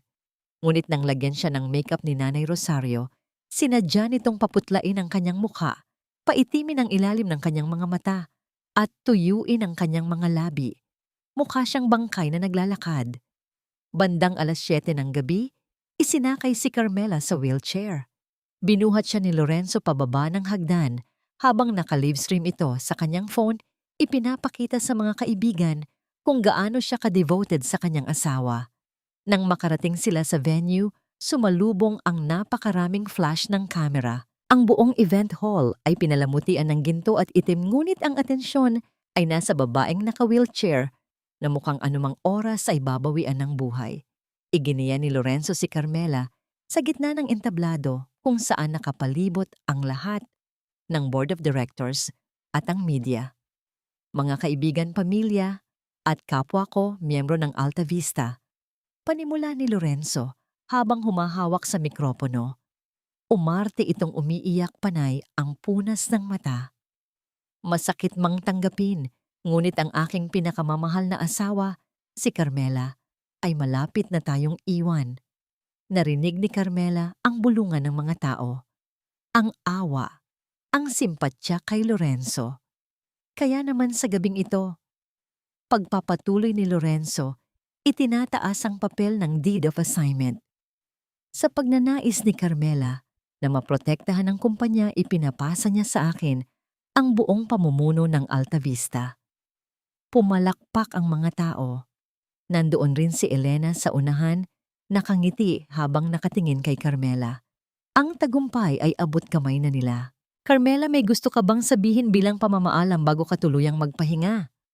Inilapit ni Lorenzo ang mikropono sa labi ni Carmela. Inaasahan nito ang mahinang pag-ungol-ungol o walang boses na pag-iyak. Ibinaba ni Carmela ang kanyang ulo, hinayaang tumahimik ang buong bulwagan. Tahimik. Halos walang humihinga. Dahan-dahan inangat ni Carmela ang kanyang mukha. Tinitigan niya si Lorenzo, ang kanyang mga mata ay hindi na mahina. Ang mga mata niya ay nag-aapoy sa galit at pagnanasa ng hustisya. Hinawakan ni Carmela ang mikropono gamit ang sariling mga kamay na inaakala nilang paralisado na. Mayroon nga akong sasabihin. Matigas, malakas at umaalingaw-ngaw na boses ni Carmela ang bumasag sa katahimikan ng bulwagan. Ang tinig ni Carmela na umalingaw-ngaw sa buong bulwagan ay parang isang matalim na kidlat na humiwa sa katahimikan ng gabi. Ang lahat ng dumalo, ang mga board members, ang media, at lalong-lalo na si Lorenzo ay automatikong napatigil sa paghinga. Mayroon nga akong sasabihin. Ulit ni Carmela, ang kanyang boses ay mas malinaw at puno ng awtoridad kaysa kanina. Wala na ang ubo. Wala na ang panginginig. Naramdaman ni Lorenzo na biglang nanlamig ang kanyang mga kamay. Napatingin siya kay Carmela. Ang asawa niyang inaasahan niyang hindi na makakapagsalita at malapit ng malagutan ng hininga ay ngayon nakahawak ng mahigpit sa mikropono. Carmela, mahal, huwag mo nang pilitin. Pabulong, ngunit may halong pagbabanta na sinabi ni Lorenzo. Pilit niyang inaagaw ang mikropono, ngunit hinigpitan ni Carmela ang hawak. Sa ibaba ng entablado, napabakas ang pagkabigla sa mukha ni Elena. Napahawak ito sa kanyang tiyan. Ang kanyang nanangiti ay tuluyang nabura at napalitan ng kaba. Inilayo ni Carmela ang kamay ni Lorenzo at humarap sa mga bisita. Mga kaibigan, tama ang sinabi ng asawa ko. Matagal akong nagkasakit. At alam niyo ba kung bakit? Ngumiti si Carmela, isang mapait na ngiti na nagpatindig balahibo sa lahat. Dahil ang mismong lalaking nagmamakaawa sa inyong suportahan, siya ngayon. Ang lalaking nangakong mamahalin ako sa hirap at ginhawa ay unti-unti akong nilalason. Nagkaroon ng mabilis at malakas na bulungan, murmurs sa buong hall. Nagkislapan ang mga kamera ng media. Ano bang sinasabi mo, Carmela? Nawawala ka na sa sarili mo. Sigaw ni Lorenzo, ang kanyang mukha ay namumula na sa galit at gulat. Binalingan niya ang mga security guards. Dalhin niyo siya sa labas. Nawawala na siya sa katinuan dahil sa sakit niya. Ngunit bago pa man makalapit ang mga guards, umalingaw-ngaw ang isa pang malakas na boses mula sa likuran ng hall. Huwag kayong lalapit sa kanya. Naglakad patungo sa gitna ng aisle si Attorney Gabriel, may hawak na isang itim na folder. Ang kanyang tindig ay matapang, ang mga mata ay nakatutok kay Lorenzo. Attorney Gabriel, anong ginagawa mo rito? Wala kang imbitasyon. Gigil na, sabi ni Lorenzo. Wala nga akong imbitasyon sa pagluluksa mo, Lorenzo, dahil hindi ako kailanman naniwala sa mga kasinungalingan mo. Sagot ni Gabriel habang umaakyat sa entablado at pumuwesto sa tabi ni Carmela. Mga Ginoo, at ginang ang hawak ni Lorenzo na deed of assignment ay walang bisa. Ang pirma ni Carmela ron ay pineke sa ilalim ng matinding pamimilit duress. Sinungaling.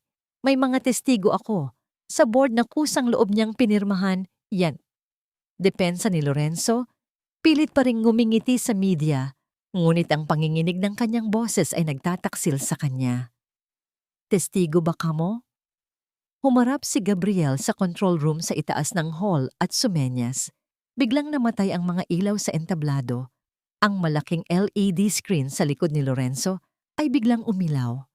Lumabas sa screen ang isang video. Ito ay malinaw kuha mula sa hidden camera sa smoke detector. Nakita ng lahat kung paano pinilit ni Lorenzo si Carmela na pumirma, kung paano nito idiniin ang ballpen sa nanginginig na kamay ng asawa, at kung paano inubo ng dugo si Carmela na hindi man lang inasikaso ni Lorenzo. Nagulat ang media. Ang mga board members na binayaran ni Lorenzo ay nagsimulang mamutla at mag-iwas ng tingin. Ngunit hindi pa doon natatapos. Nagbago ang video Ngayon kuha naman ito mula sa library. Nakita at narinig nang malinaw ng lahat ang paghahalikan ni na Lorenzo at Elena kasama ang kanilang usapan. 7 araw na lang. Sa gabi ng gala, kapag inanunsyo na ang paglipat ng shares sa pangalan ko, hindi na natin kailangang magtago. Hindi niya alam na ang bawat soup na iniinom niya ay ang kanyang huling hantungan. Ang boses mismo ni Lorenzo sa video ang nagpatunay ng kanyang krimen. Umalingaw-ngaw ang malakas na bugso ng galit gasps of shock mula sa mga bisita. Napatingin si Lorenzo sa screen, ang kanyang buong katawan ay naninigas. Tila pinagbagsakan siya ng langit at lupa. Tumingin siya sa ibaba ng stage, hinahanap si Elena.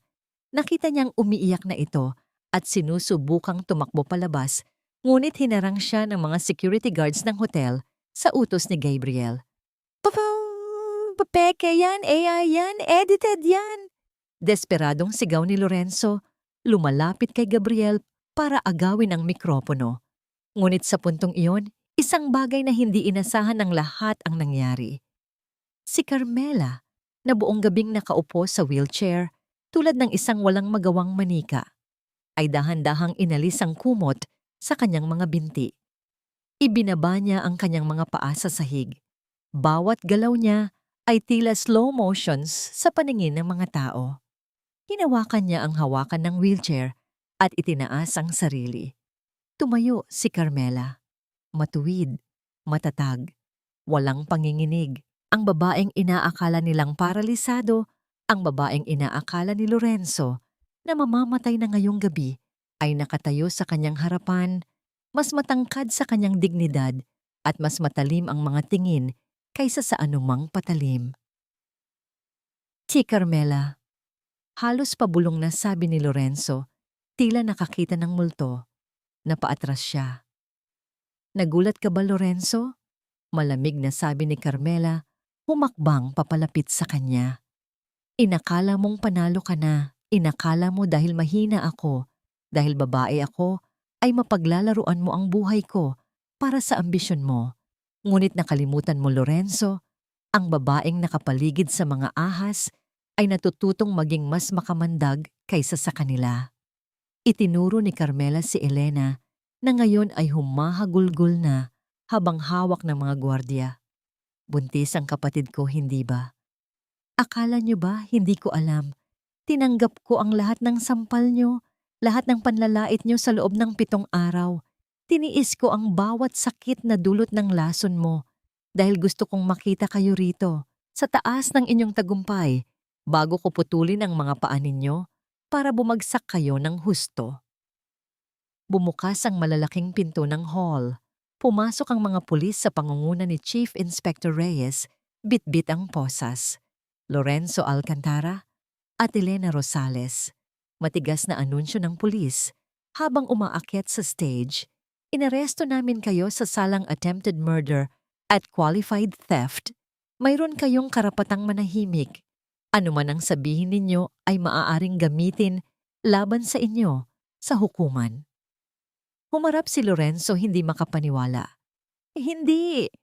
Asawa ko yan. Wala kayong ebidensya ng lason. Walang lason sa dugo niya. Inilabas ni Gabriel ang medical report. Pinakuha ko ang dugo ni Carmela at ipinasuri sa isang independent toxicology lab sa tulong ni Nanay Rosario. Nakita nila ang traces ng lason ng diwata, ang eksaktong nahanap namin sa bulsa mo kagabi noong naghalungkat kami sa kwarto nyo. Tuluyan nang bumagsak ang balikat ni Lorenzo.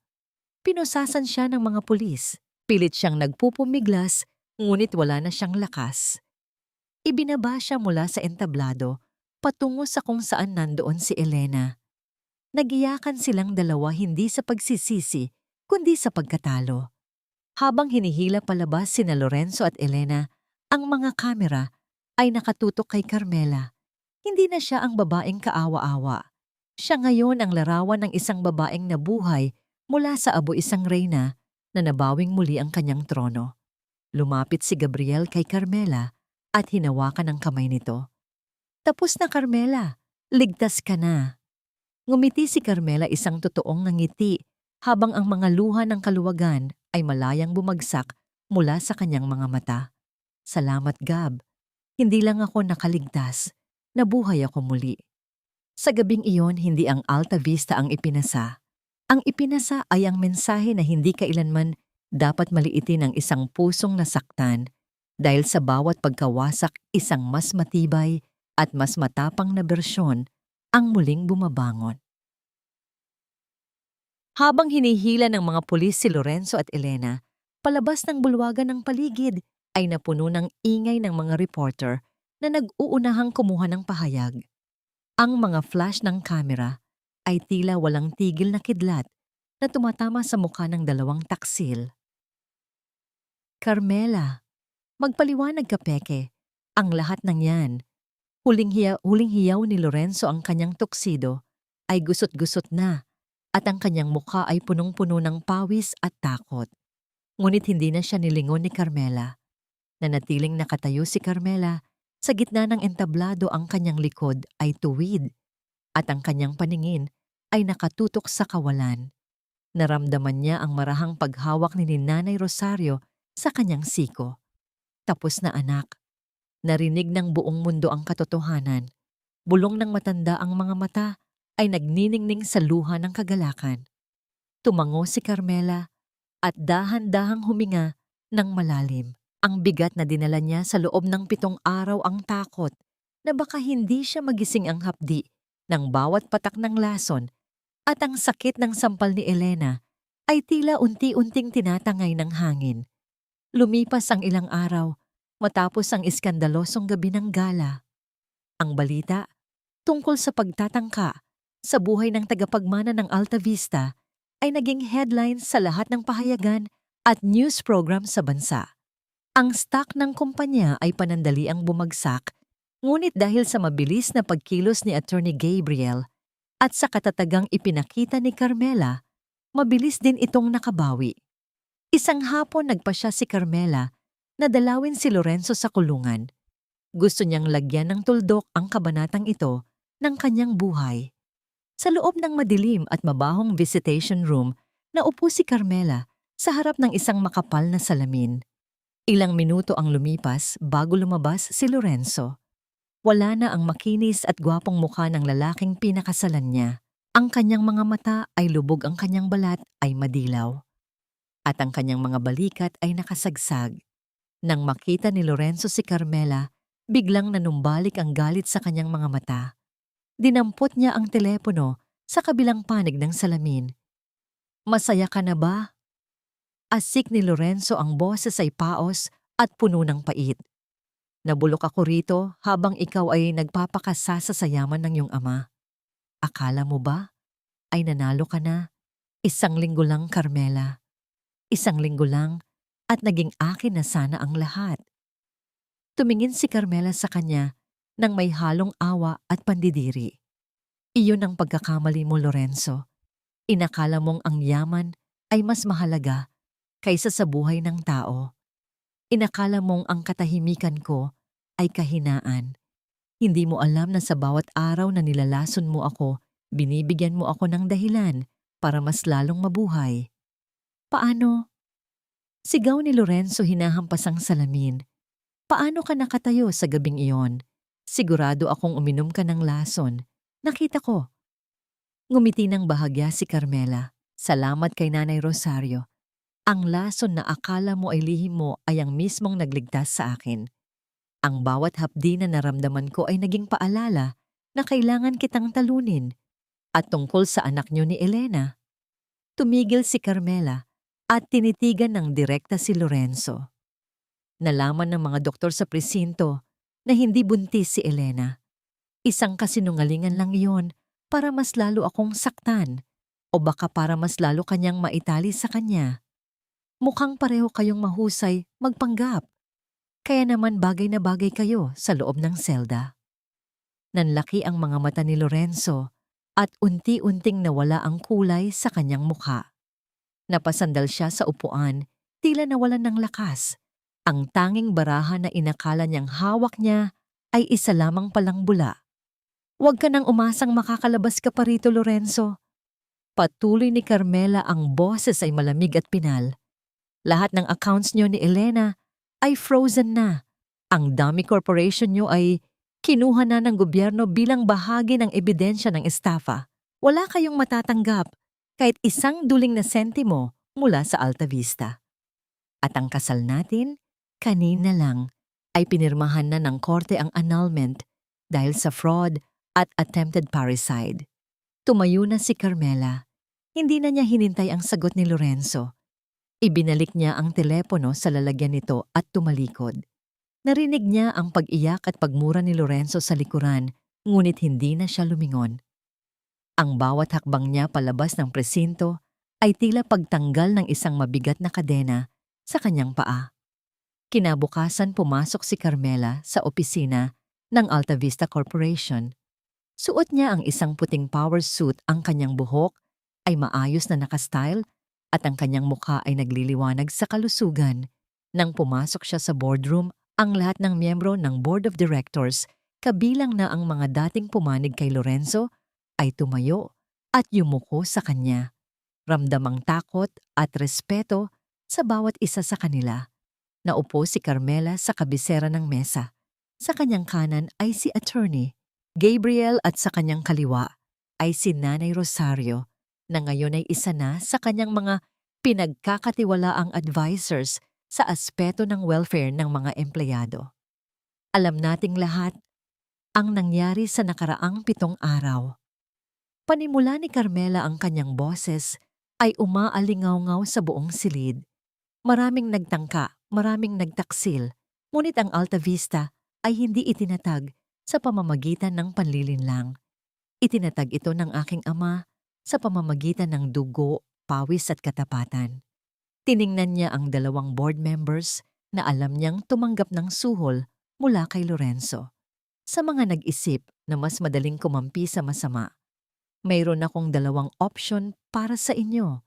Mag-resign kayo ngayon din nang walang ingay o hintayin ninyong ilabas ni Attorney Gabriel ang mga bank records na nagpapatunay ng inyong pakikipagsabwatan kay Lorenzo. Kayo ang pumili. Walang imik na tumayo ang 2 lalaki, kinuha ang kanilang mga gamit at lumabas ng silid ng nakayuko. Doon lamang nagkaroon ng tunay na katahimikan at kaayusan sa loob ng kumpanya. Matapos ang pulong naiwan sina Carmela at Gabriel sa opisina, tumingin si Carmela sa malaking bintana, nakita ang buong syudad ng Makati. "Salamat sa lahat, Gab," sabi ni Carmela nang hindi humaharap. "Kung hindi dahil sa'yo, baka isa na lang akong alaala ngayon." Lumapit si Gabriel at tumabi sa kanya. "Ginawa ko lang ang dapat, Carmela, at alam mong higit pa sa trabaho ang dahilan kung bakit hindi kita iniwan." Lumingon si Carmela at ngumiti. Sa unang pagkakataon, nakita niya ang katapatan sa mga mata ng isang lalaki nang walang halong agenda. "Alam ko. At siguro, sa susunod na 7 araw, maaari nating simulan ang isang bagong kwento. Isang kwento na wala ng lason, kundi puro paghilom." Hinawakan ni Gabriel ang kamay ni Carmela, at sa pagkakataong ito, hindi binawi ng babae ang kanyang kamay. Sa labas ang araw ay unti-unting lumulubog, nagbibigay ng kulay ginto sa langit, isang bagong simula para sa babaeng inakalang mamatay, ngunit piniling mabuhay at lumaban. Nakatayo si Carmela sa harap ng malaking salamin. Sa kanyang walk-in closet, ang silid na dati ay puno ng pangamba at mga lihim na vial ng lason. Ngunit ngayon, ang tanging nakikita niya ay ang isang babaeng muling nabuo, ang pagkatao. Wala na ang maputlang balat at nanginginig na mga kamay. Ang kanyang suot na itim na bestida ay tila isang baluti ng isang reynang nagtagumpay sa isang madugong digmaan. Hinaplos niya ang kanyang pisngi, ang bahaging sinampal ni Elena noong mga araw na nagpapanggap siyang paralisado. Wala na ang pamumula, ngunit ang alaala ng hapdi ay nananatili pa ring sariwa sa kanyang isipan, hindi bilang sugat, kundi bilang paalala ng kanyang katatagan. Bumukas ang pinto at pumasok si Nanay Rosario, may bitbit na isang tasa ng tsa. Sa pagkakataong ito, hindi na ito ang mapait na lunas, kundi isang mabangong chamomile tea na nagbibigay ng tunay na kalmante. Handa na ang sasakyan, Carmela. Malumanay na, sabi ni Nanay Rosario. Sigurado ka bang gusto mong gawin ito? Maaari mo namang hayaan na lang ang mga abogado na tapusin ang lahat. Ngumiti si Carmela at uminom ng tsa. Kailangan kong makita ang huling pagbagsak ng mga pader na itinayo nila nanay. Hindi sapat na nakakulong sila. Gusto kong makita nila kung ano ang nawala sa kanila. Sa labas ng Villa de Rosa, naghihintay si Attorney Gabriel. Nang makita niya si Carmela, isang matamis at mapagmalasakit ng ngiti ang sumilay sa kanyang mga labi. Binuksan niya ang pinto ng kotse para sa babae. Ang balita mula sa korte ay pabor sa atin, Carmela. Panimula ni Gabriel habang nagmamaneho sila patungo sa Women's Correctional Institute. Dahil sa mga video at audio evidence na nakuha natin sa loob ng bahay, hindi na nakapalag ang kampo ni Elena. Sinubukan niyang isisi ang lahat kay Lorenzo. Sinasabing tinakot lang daw siya, ngunit ang mga bank transfer sa pangalan niya ang bumasag sa kanyang depensa. Tumango si Carmela at si Lorenzo. Si Lorenzo ay kasalukuyang nasa maximum security. Sinusubukan niyang mag-file ng bail pero denied ang lahat. Wala siyang pera, Carmela. Lahat ng assets na inakala niyang nakuha niya ay formal nang naibalik sa ilalim ng pangalan mo at ng Alta Vista Foundation. Wala siyang kahit isang sentimo para bayaran ang pinakamahusay na abogado. Nang makarating sila sa correctional, iginiya si Carmela sa isang maliit na silid. Ilang sandali pa ay inilabas na si Elena. Nanlumo si Carmela sa nakita. Ang kapatid niyang dati ay laging pormada. Laging amoy, mamahaling pabango ay ngayon ay suot na ang orange na uniforme. Ang kanyang buhok ay gulo-gulo at ang kanyang mukha ay puno ng galit at desperasyon. Nang makita ni Elena si Carmela, agad itong sumunggab sa rehas, ngunit mabilis siyang pinigilan ng mga gwardya. Hayop ka, Carmela, magnanakaw ka. Sigaw ni Elena, ang boses ay paos sa kakaiyak. Dapat ay patay ka na. Dapat ay nasa ilalim ka na ng lupa. Nanatiling kalmado si Carmela. Naupo siya sa silya at tinitigan ng kapatid sa labas. Magnanakaw, Elena. Baka nakakalimutan mo kung sino ang nagnakaw ng pondo ng kumpanya. Baka nakakalimutan mo kung sino ang pumasok sa kwarto ko at nanampal sa akin habang iniisip mong hindi ako makalaban. Minahal ako ni Lorenzo. Mas mahal niya ako kaysa sayo. Hiyaw muli ni Elena. Pilit na ibinibida ang tanging bagay na sa tingin niya ay panalo siya. Minahal. Natawa ng mahina si Carmela. Elena, bago ako pumunta rito, dumaan ako sa selda ni Lorenzo. Alam mo ba kung ano ang huling sinabi niya sa akin? Sabi niya, ikaw ang nag-udyok sa kanya. Sabi niya, kung hindi dahil sa labis mong inggit sa akin, hindi niya maiisip na lasunin ako. Itinuturo kanya bilang utak ng lahat, Elena. Ang lalaking sinasabi mong nagmamahal sa'yo, siya ang unang nagbaon sa'yo sa hukay na ito. Natigilan si Elena. Ang kanyang mga mata ay nanlaki at unti-unting nanginig ang kanyang mga labi. Hindi. Nagsisinungaling ka. Hindi magagawa ni Lorenzo yon. Magkakaanak kami. Tungkol sa anak, lumapit si Carmela sa rehas. Ang boses ay bumaba, ngunit puno ng kapangyarihan. Alam nating pareho na hindi ka buntis. Isang desperadong hakbang para makuha ang loob ni Lorenzo at saktan ako. Pero alam mo ba ang mas masakit? Noong mga araw na pinaplano niyo ang kamatayan ko, inayos ko ang mga papeles para sa isang trust fund na nakapangalan sa'yo. Gusto kong bigyan ka ng sarili mong kumpanya para hindi ka na makaramdam ng inggit sa akin. Pero dahil sa ginawa mo ang trust fund na yon, ay ibinigay ko na sa isang orphanage. Napasandal si Elena sa pader ng selda, dahan-dahang gumuho ang kanyang katawan patungo sa sahig. Ang katotohanan na nawala sa kanya ang lahat dahil sa sariling kasakiman ay tila isang malakas na suntok sa kanyang sikmura. Paalam, Elena, sabi ni Carmela. Huwag kang mag-alala. Hindi kita bibisitahin muli. Ang susunod na 7 taon mo rito ay sapat na panahon para pag-isipan mo ang bawat patak ng lason na hinayaan mong pumasok sa buhay ko. Lumabas si Carmela sa silid na may magaan na pakiramdam. Sa labas sinalubong siya ng sariwang hangin at ng hapon napapatapos na ang sikat ng araw. Pabalik sa Villa de Rosa, kinausap ni Carmela si Gabriel sa loob ng sasakyan. Gab, gusto kong magdaos ng isang pasasalamat sa mga empleyado ng Alta Vista sa susunod na linggo. Gusto kong malaman nila na ang kumpanya ay nasa mabuting kamay na. Isang magandang ideya yan, Carmela, sagot ni Gabriel. At pagkatapos niyan, baka pwede tayong magbakasyon malayo sa mga board meetings at legal papers, kahit 7 araw lang. Napangiti si Carmela.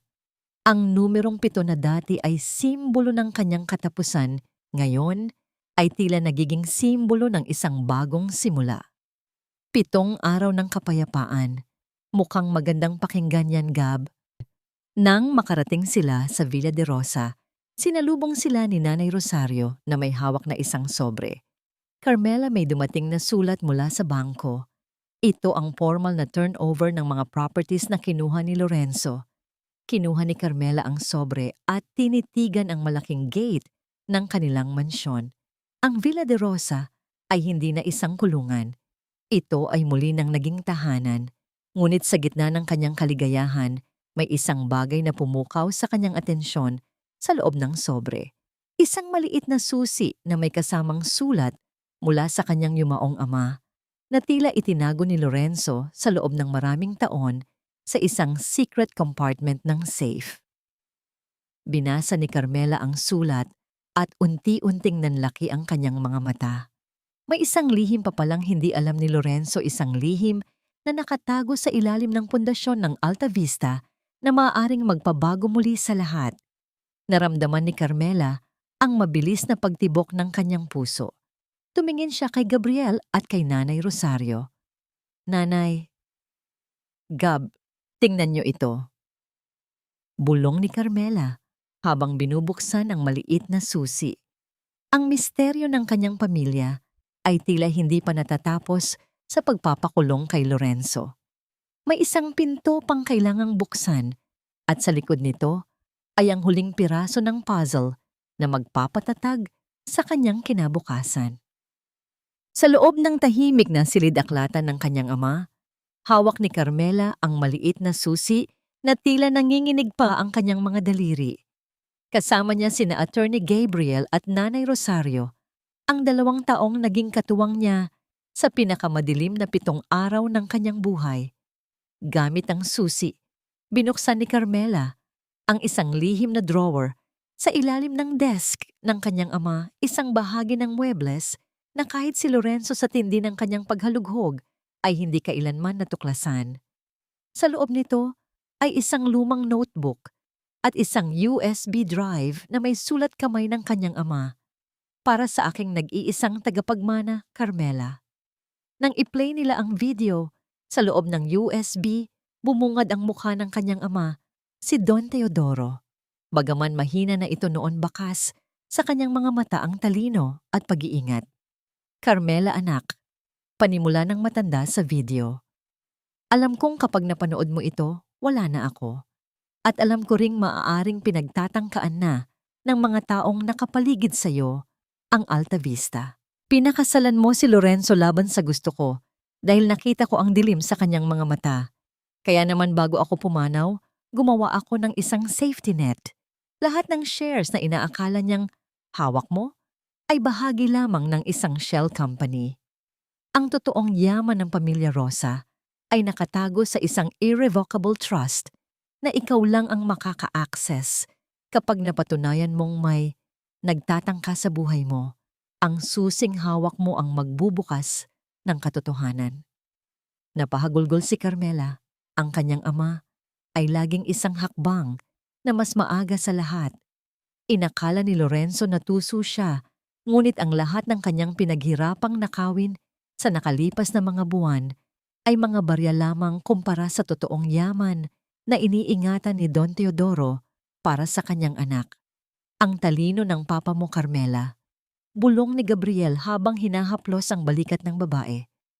Ngayon, hindi lang natin sila maipapakulong, sisiguraduhin nating wala silang matitirang kahit isang butas ng karayom para makabangon muli. Lumipas ang ilang buwan, ang Villa de Rosa ay hindi na muling binalot ng amoy ng lason o ng takot. Ang bawat sulok nito ay muling pinuno ng mga sariwang bulaklak at liwanag. Si Carmela ay tuluyan ng gumaling. Salamat sa patuloy na pag-aalaga ni Nanay Rosario at sa mga tunay na doktor na kinuha ni Gabriel ang kanyang katawan ay naging mas malakas kaysa dati. Ang kanyang kutis ay bumalik ang sigla at ang kanyang mga mata ay wala ng bahid ng panginginig. Sa kumpanya si Carmela ay naging simbolo ng bagong pag-asa.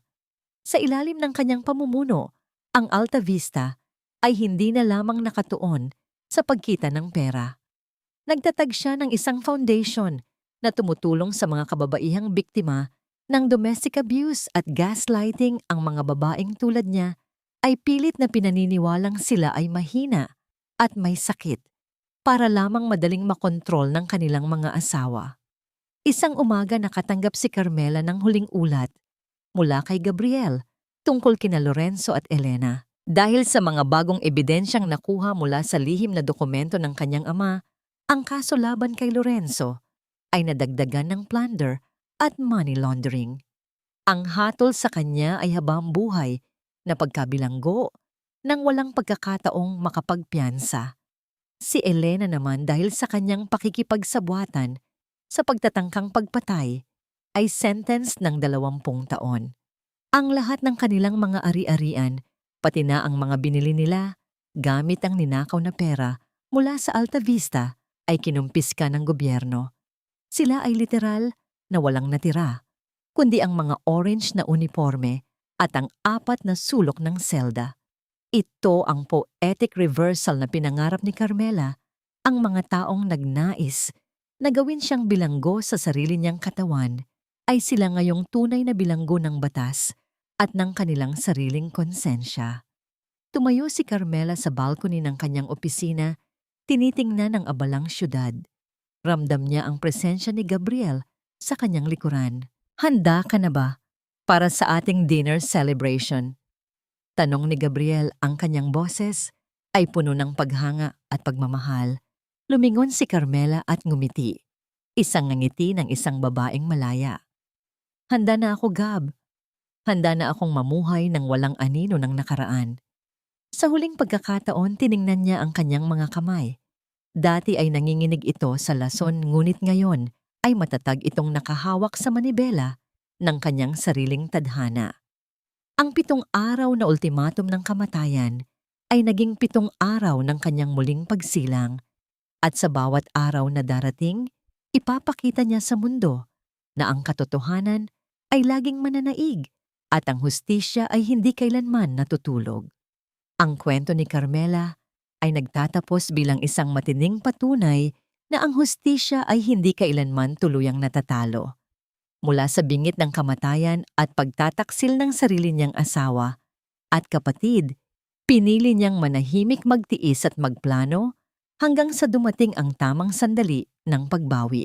Sa likod ng kanyang katahimikan ay isang matalinong laban, at sa huli ang katotohanan ay nanaig. Ang mga nagtangkang kumitil sa kanya ay humarap sa kapalit ng kanilang kasakiman, habang si Carmela ay muling tumayo. Mas matatag, mas mapagpigil at mas makapangyarihan.